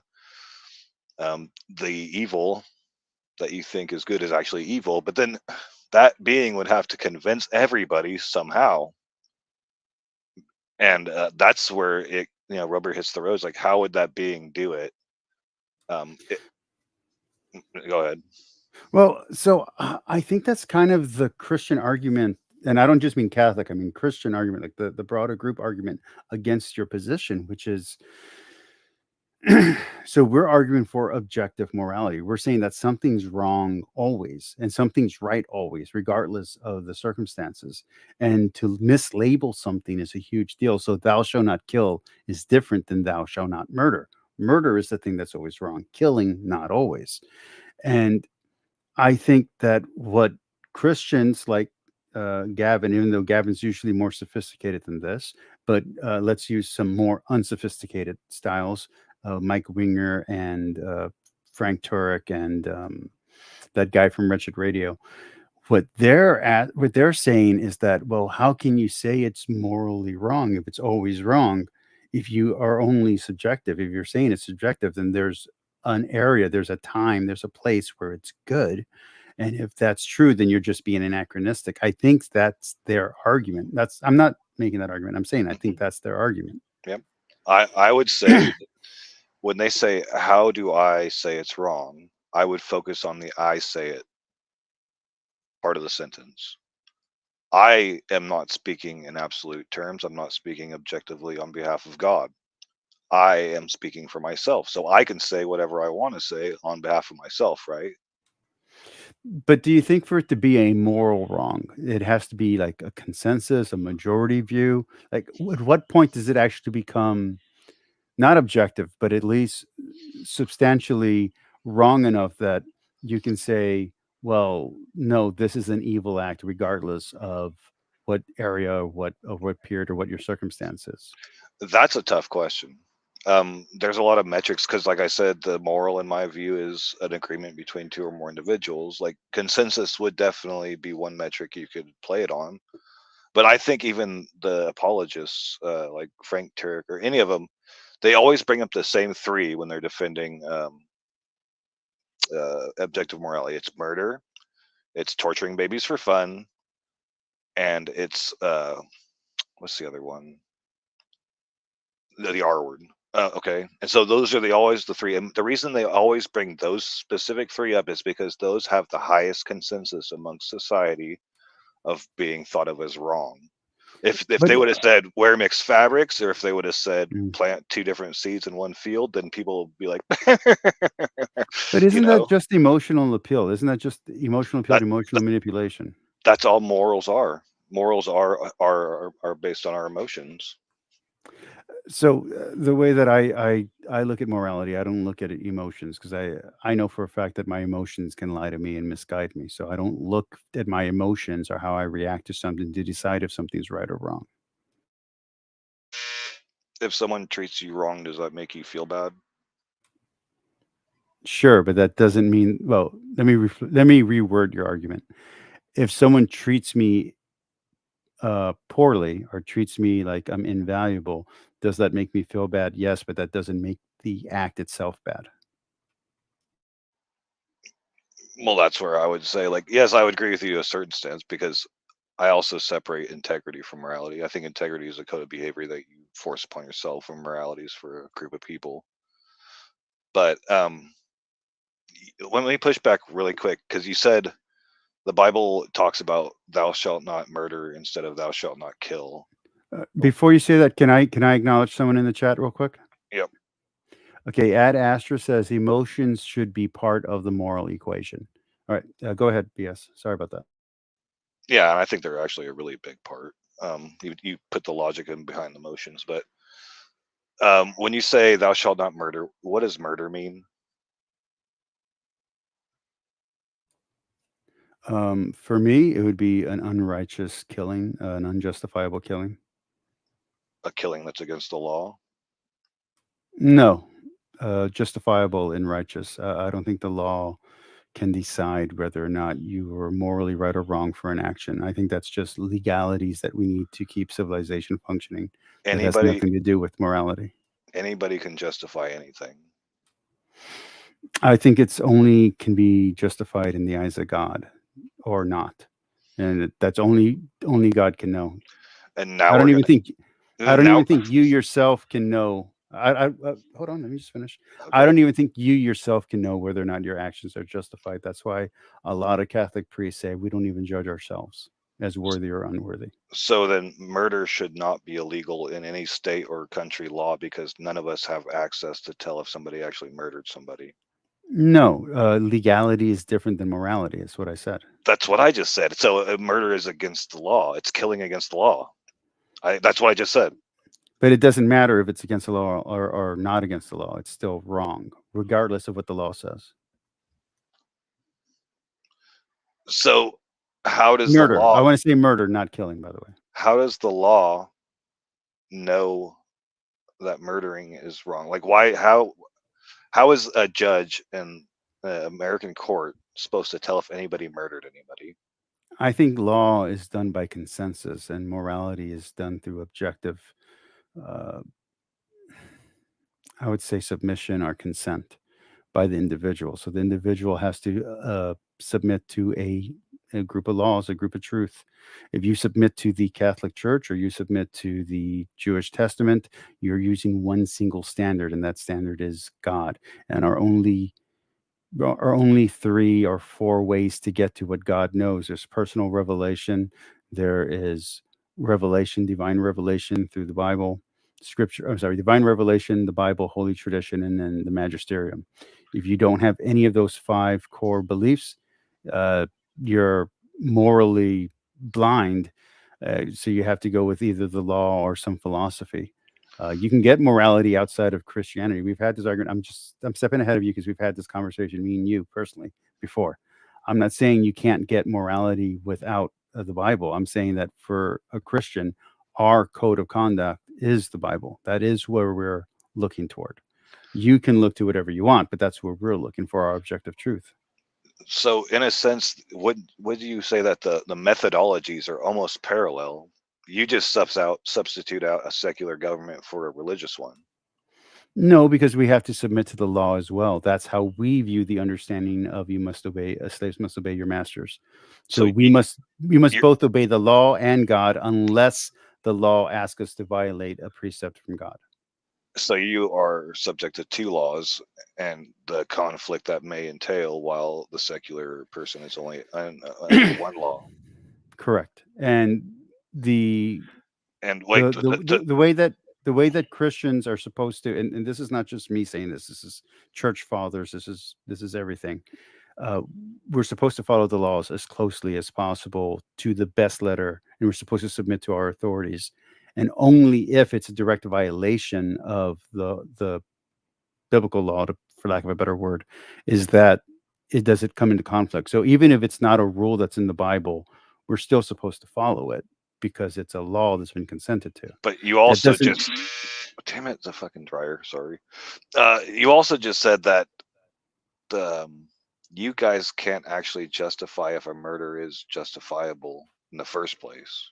We don't know. We don't, but that's morally. So you can go to prison for your. So we don't believe that morality accepts you from temporal consequences. You'll hear that a lot from Catholic apologists. So even if your murder was justified and you're not going to go to hell for it.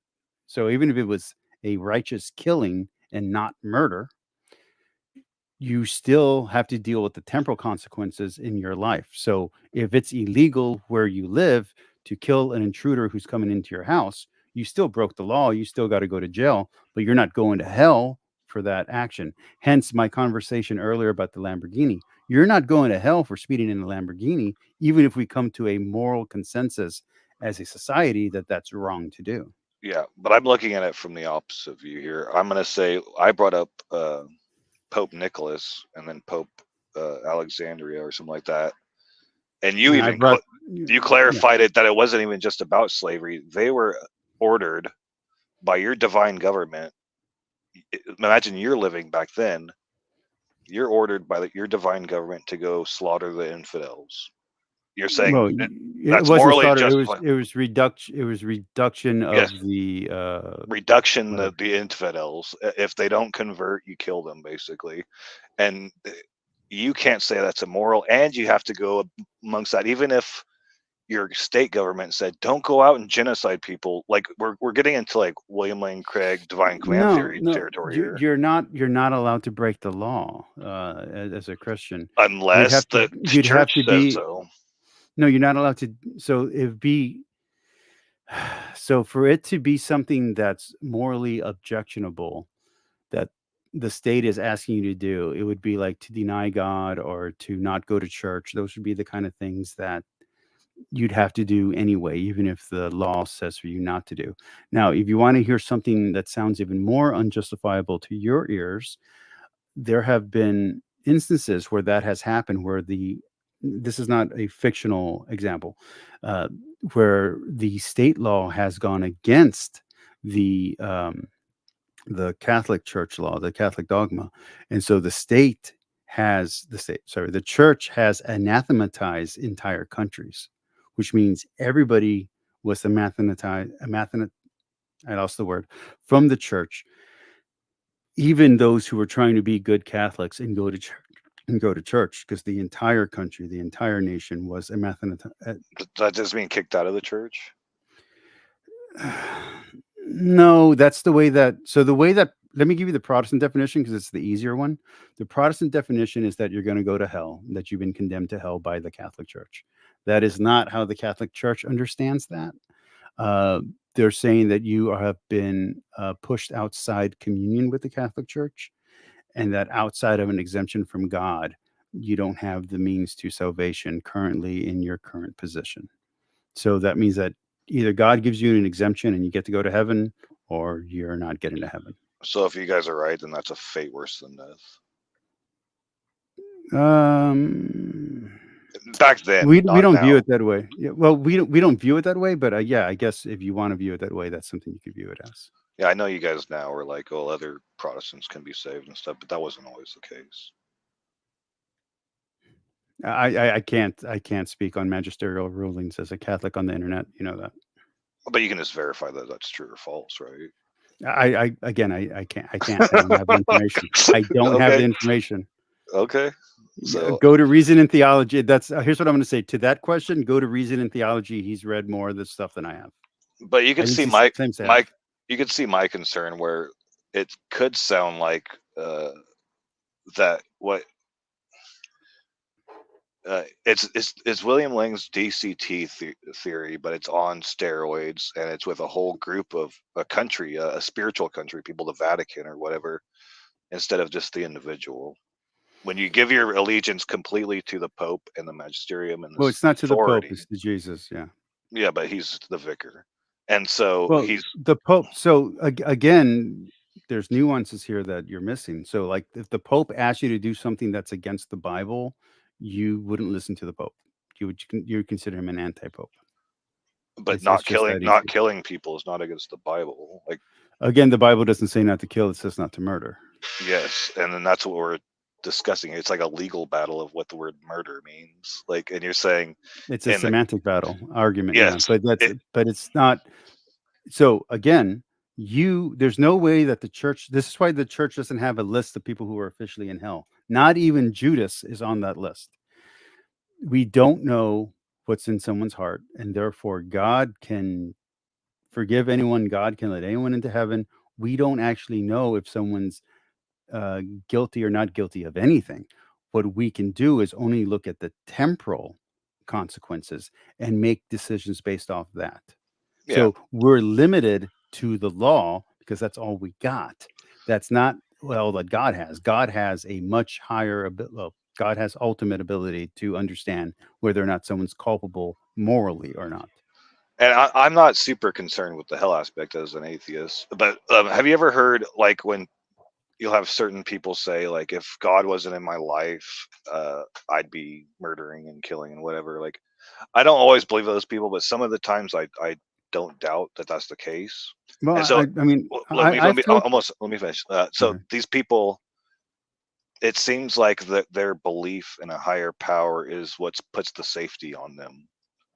And Well, so if that switch was to flip, Mhm. and they think that God is telling them, because if that's the only thing stopping them from killing them, I'm thinking they're very devoted in their belief. But if somehow they get it in their mind that that switch gets flipped and now God wants them to kill people, I think they would be equally as devoted to killing people as they would not be killing people in that view. And that's my concern, is the psychology behind it. Well, I mean, I've given my testimony on this channel before. I am one of those people that the Bible saved from I am complete too. immorality. That's why I'm an atheist. So for me, if I had become a Muslim, I would have been a terrible, terrible person. If I was living in the time that the Iliad was taken as serious history and taken as actual religion, I would probably be dedicated to, I don't know, probably Hercules or something like that. And I would have taken that seriously, including honor and all of that stuff. And I probably would have been a soldier or something if I got there and I wasn't just killed for being dyslexic and needing glasses. But assuming I survived, I would probably have been a moral monster. It is only Christianity and Catholicism that has guided me away from those things. Now, I'm not saying it's the Bible alone. The Bible didn't get me to the majority of my Orthodox views, but reading the church fathers did. And that's why I've dedicated 100. I mean, I got 150 books left to read this year because of how much moral growth and intellectual growth as well, but moral growth has come from those books. And I'm not saying I haven't gotten moral growth from other things, life experience, the Tao Te Ching, different philosophies. Yeah, all of them have helped me grow, but nothing has had the impact on me as the Bible has. Yeah, I probably agree. I have had a lot of impact from the Bible too, but mine's been sorely in the negative. And so, Bread of Life, Bread of Life, right, Rebecca? Mhm. Super sweetheart, very progressive, wants everybody to be saved and be a Christian. I'm the only person that she says, because she knows more of my backstory, that she does not want me to be a Christian. And so when people preach Christianity as it's this one size fits all glove for making people into better people, that is a falsehood I can attribute, my own But personal experience. That's not. Well, I'm going to say that as far as my reading of the Bible goes, and I might be saying heresy right now, so I'm not trying to tell anyone this is what the Catholic Church teaches. This is my understanding. The Bible is not one size fits all. It says some people don't belong in the kingdom, some people don't belong in the community, and that doesn't mean that they're necessarily damned. There are exceptions. There's Melchizedek, for instance, but you have the fact that the Bible is not for everyone, and some people are going to reject it. And you're told by Jesus to walk away from those people. You're told, don't go back to them. You're not told to keep evangelizing to the same person. If they reject the message, you're supposed to dust off your feet and walk away. So I do think it's sad that some people take proselytization and confuse it with evangelization. And I think it's awesome that Pope Francis has argued against proselytization, but that wasn't true for the entire history of the church. And that wasn't true. That's definitely not true for Protestantism or evangelical Protestantism. Well, especially considering this case of the Pope Nicholas or Pope Alexander, who was forcing people to join the religion by the sword. Well, to be fair, you could choose. I'm pretty sure his argument, I'm guessing, was, yeah, but you can choose to die. You know what I mean? I'm pretty sure he thought of that as a free will choice. Die or join my cult. Yeah, that's a great choice. I wish, that's the dark matter commercial where the robber holds the gun to the eye and says, "Give me your wallet or I shoot you." And it's like, well, he didn't give me his wallet, so like it was his choice to die.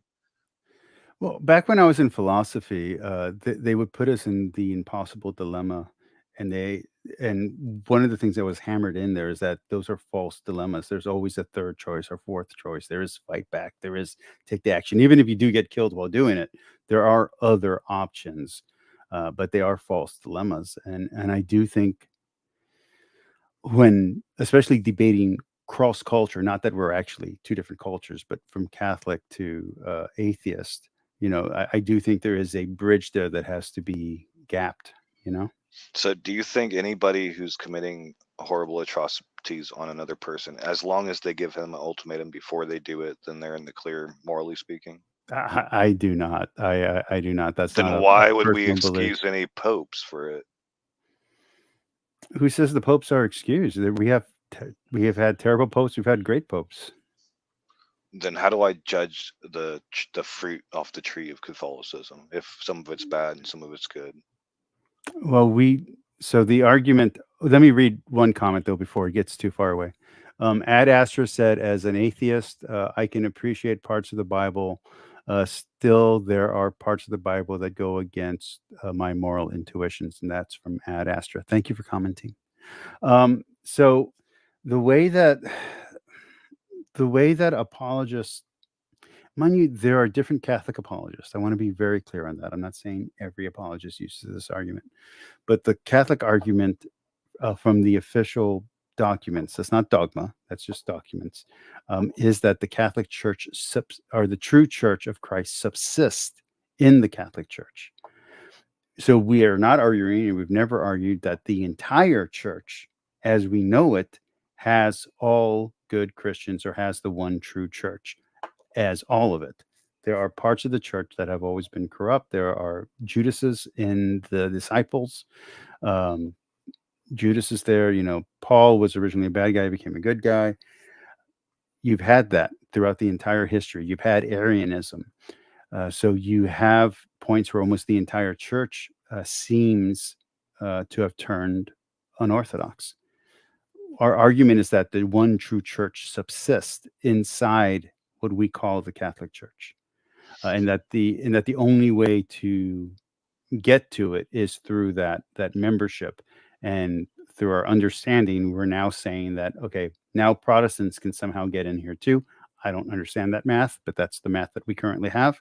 But the Orthodox, I do understand the math that says the Orthodox and the Chalcedonians and the Coptic and the Catholic, all of them who used to be one church, are part of that tree, part of that subsistence.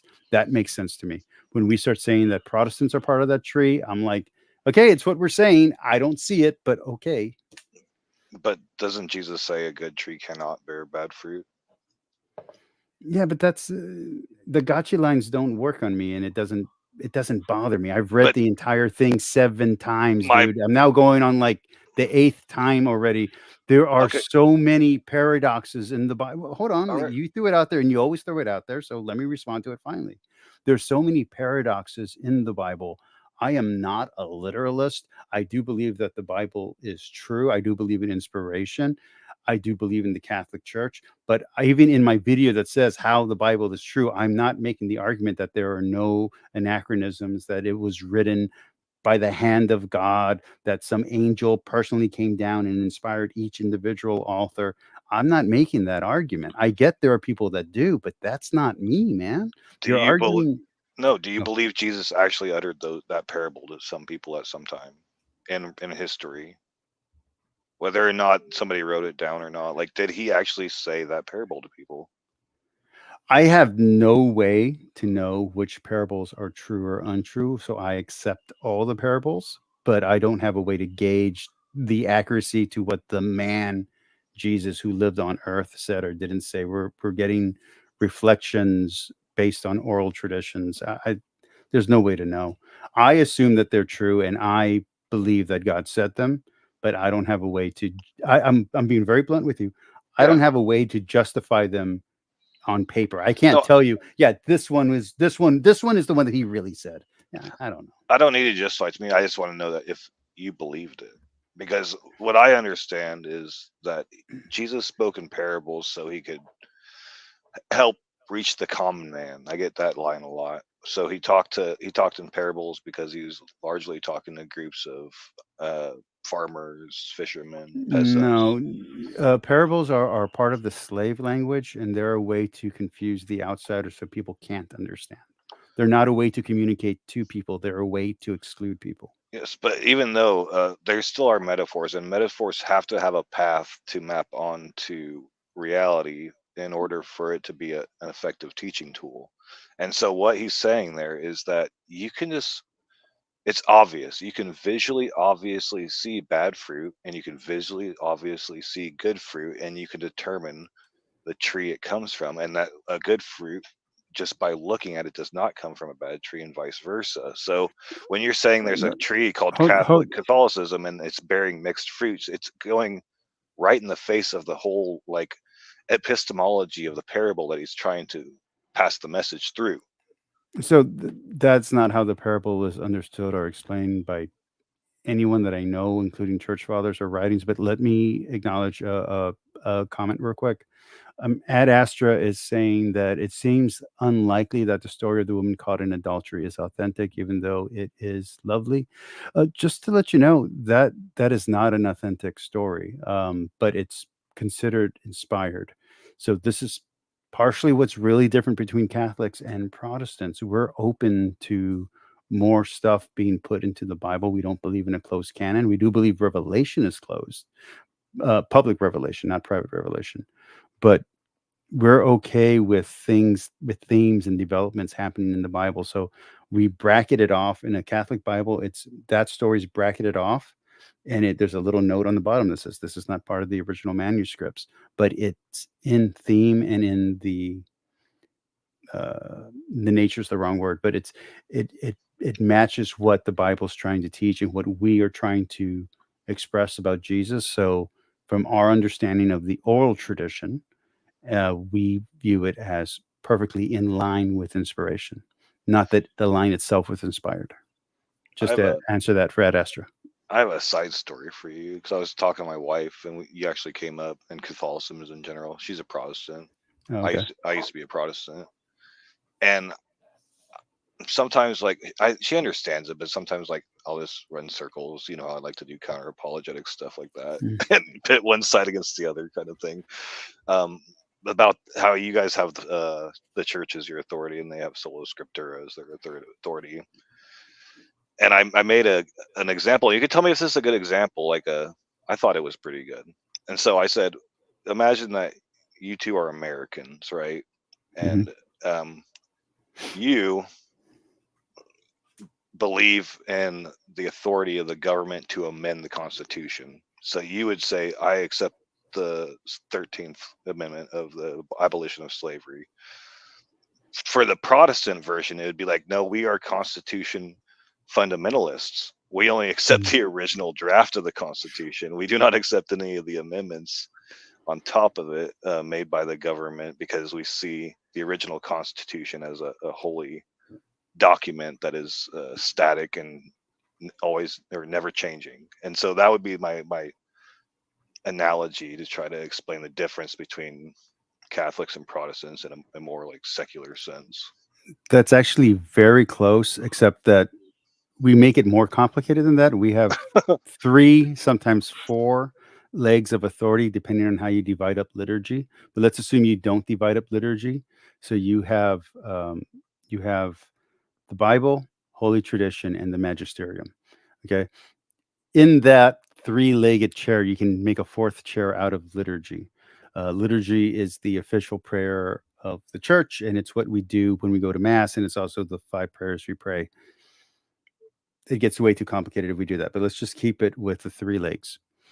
So it would be the Constitution, then it would be the Supreme Court, and then the magisterium would be like the Senate, not so much the House. So it's the Senate, the Supreme Court, and the Constitution. Those are 3 legs for the authority. And then the ultimate authority is the head of Christ. That's actually how we use the word. It's the head of Christ, not the body, the head of Christ, because we're the body. The head of Christ. So that would be like the president. So Jesus is the president, and then we have these 3 branches of government. Yeah, but it gives you guys, it gives you guys the ability to have amendments, which in the Christian speak would be progressive revelation, right? Right. That's what we call it. We call it progressive. That's the exact word we use, is progressive revelation. And so, like, Protestants hate that, because then I tell her, like, Mormons believe in progressive revelation too, and she's like, well, can you just compare their stuff to the other stuff? Like, you can, but it doesn't matter when you have a body, a religion that has progressive revelation, because then they just modify it anyway. So it doesn't matter if you're trying to compare it to, like, see if it's wrong or not. That's the difference. One of the big differences between Mormonism and Catholicism is that because we have these 3 legs, we can't contradict any of the 3 legs. So what ends up happening is that if someone's too progressive, you have holy tradition, the oral tradition, which is the church fathers. That's all that it is. But people like to make it like it's something more. We have dogma, we have doctrine, we have the church fathers, which the church fathers are who wrote the dogma and doctrine, but they try to divide them out. So you have that to say, no, we can't make that. So every once in a while, a pope will try to be too progressive or be too regressive, and they'll get shut down. And we call that the body rejecting a false teaching. And the church and the pope will correct himself. He'll actually get a letter from the other bishops, and they'll tell them, you gotta take that back. And he goes and he makes an announcement, a proclamation saying, I was wrong when I said this thing. And it's happened. It happens all the time, actually. It's not that rare. It's a very common thing. But that's actually pretty cool. It's like how the government should work, right? Yeah. But again, we don't view it as a kind of a federal head. We're viewing it as divine guidance. So it's weird because we are Christ. So it's not like the Pope somehow has more authority. He's supposed to have a place of honor above. So he's the voice. He's the vicar of Christ. So he's the voice of Christ. So even a priest is a vicar of Christ, just to be clear. But so he's speaking for Christ, but he himself is not Christ. So he's not actually in charge. The Pope's official title is servant of servants. And the Pope just took back a second title that one of the popes got rid of, which is the Patriarch of the West. So he's supposed to be within a group, and the chair of Peter is just slightly above the other chairs. And so the conflict between the other denominations and the Catholic Church is not that Peter has a place of honor.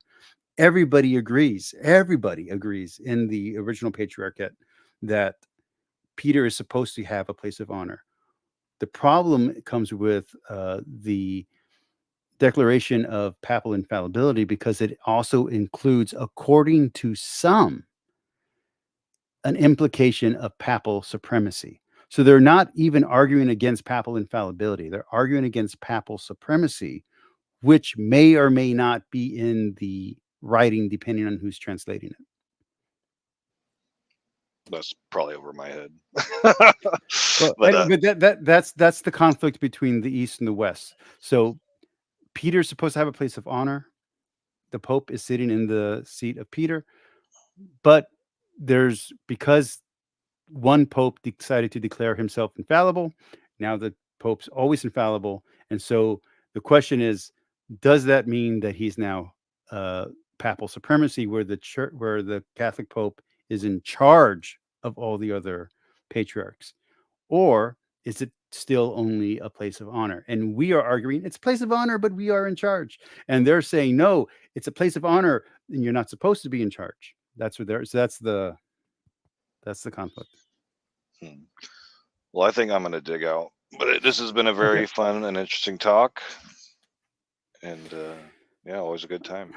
All right. Before you leave, let me give one last invitation to anyone listening to see if they want to come in, so that way I can know whether or not I am clicking out. I'm going to put a link in the chat, everyone. If you want to come in to take B.S. Lewis's place, please do so now. Otherwise, I will be ending the chat within the next 5 minutes. B.S., do you want to say anything? You don't have to eat up 5 minutes, but do you want to say anything before you go? Have a good night. All right. Thank you, man. Thank you for joining. And I hope we settled something, or I hope at least we got to a better understanding. I think we did. I think we clarified some things between each other. Yeah, it's always a fun talk. I'll talk to you Have a later. good one. Good night. Okay. Anyone listening? I'm going to go 5 more minutes with Gavin Ortlund, and then I'm going to jump out. If you want to join, the link is in the chat, and you can be on live stream and you can debate me. Of Jesus Christ. Or even agree with me. And so the concern, just to make visible here, is if you don't believe in that, you do then have to give some other alternative for what do you ground this belief in human equality in. And I'll come back to that at the end. I just kind of want to flag that at the beginning here. In other words, another way to say this is, it's a fair question to ask, how could the Bible tolerate slavery? That's what I'm going to try to address now. But it's also fair to ask, how did it ever come to be that there's a society that doesn't tolerate it? That's a bit of the story I want to tell in this video. Point number 2, Genesis 1 made a huge contribution to human equality through its doctrine of the image of God. And it's legitimate to prioritize Genesis 1 and 2, because when you're trying to understand the Bible, you want to see what is God's ideal at the very outset. Even if you don't think these chapters are historical, this is what the text is putting forward as the original. I really like that he added there that even if you don't think it's historical, this is what the text is arguing. I wanted to ask BS, and he jumped off before I could, if he thought that when these laws were written, if he thought that the Israel of that time was polytheistic, or if it was monotheistic already. Because if it's monotheistic, then these laws have much more power.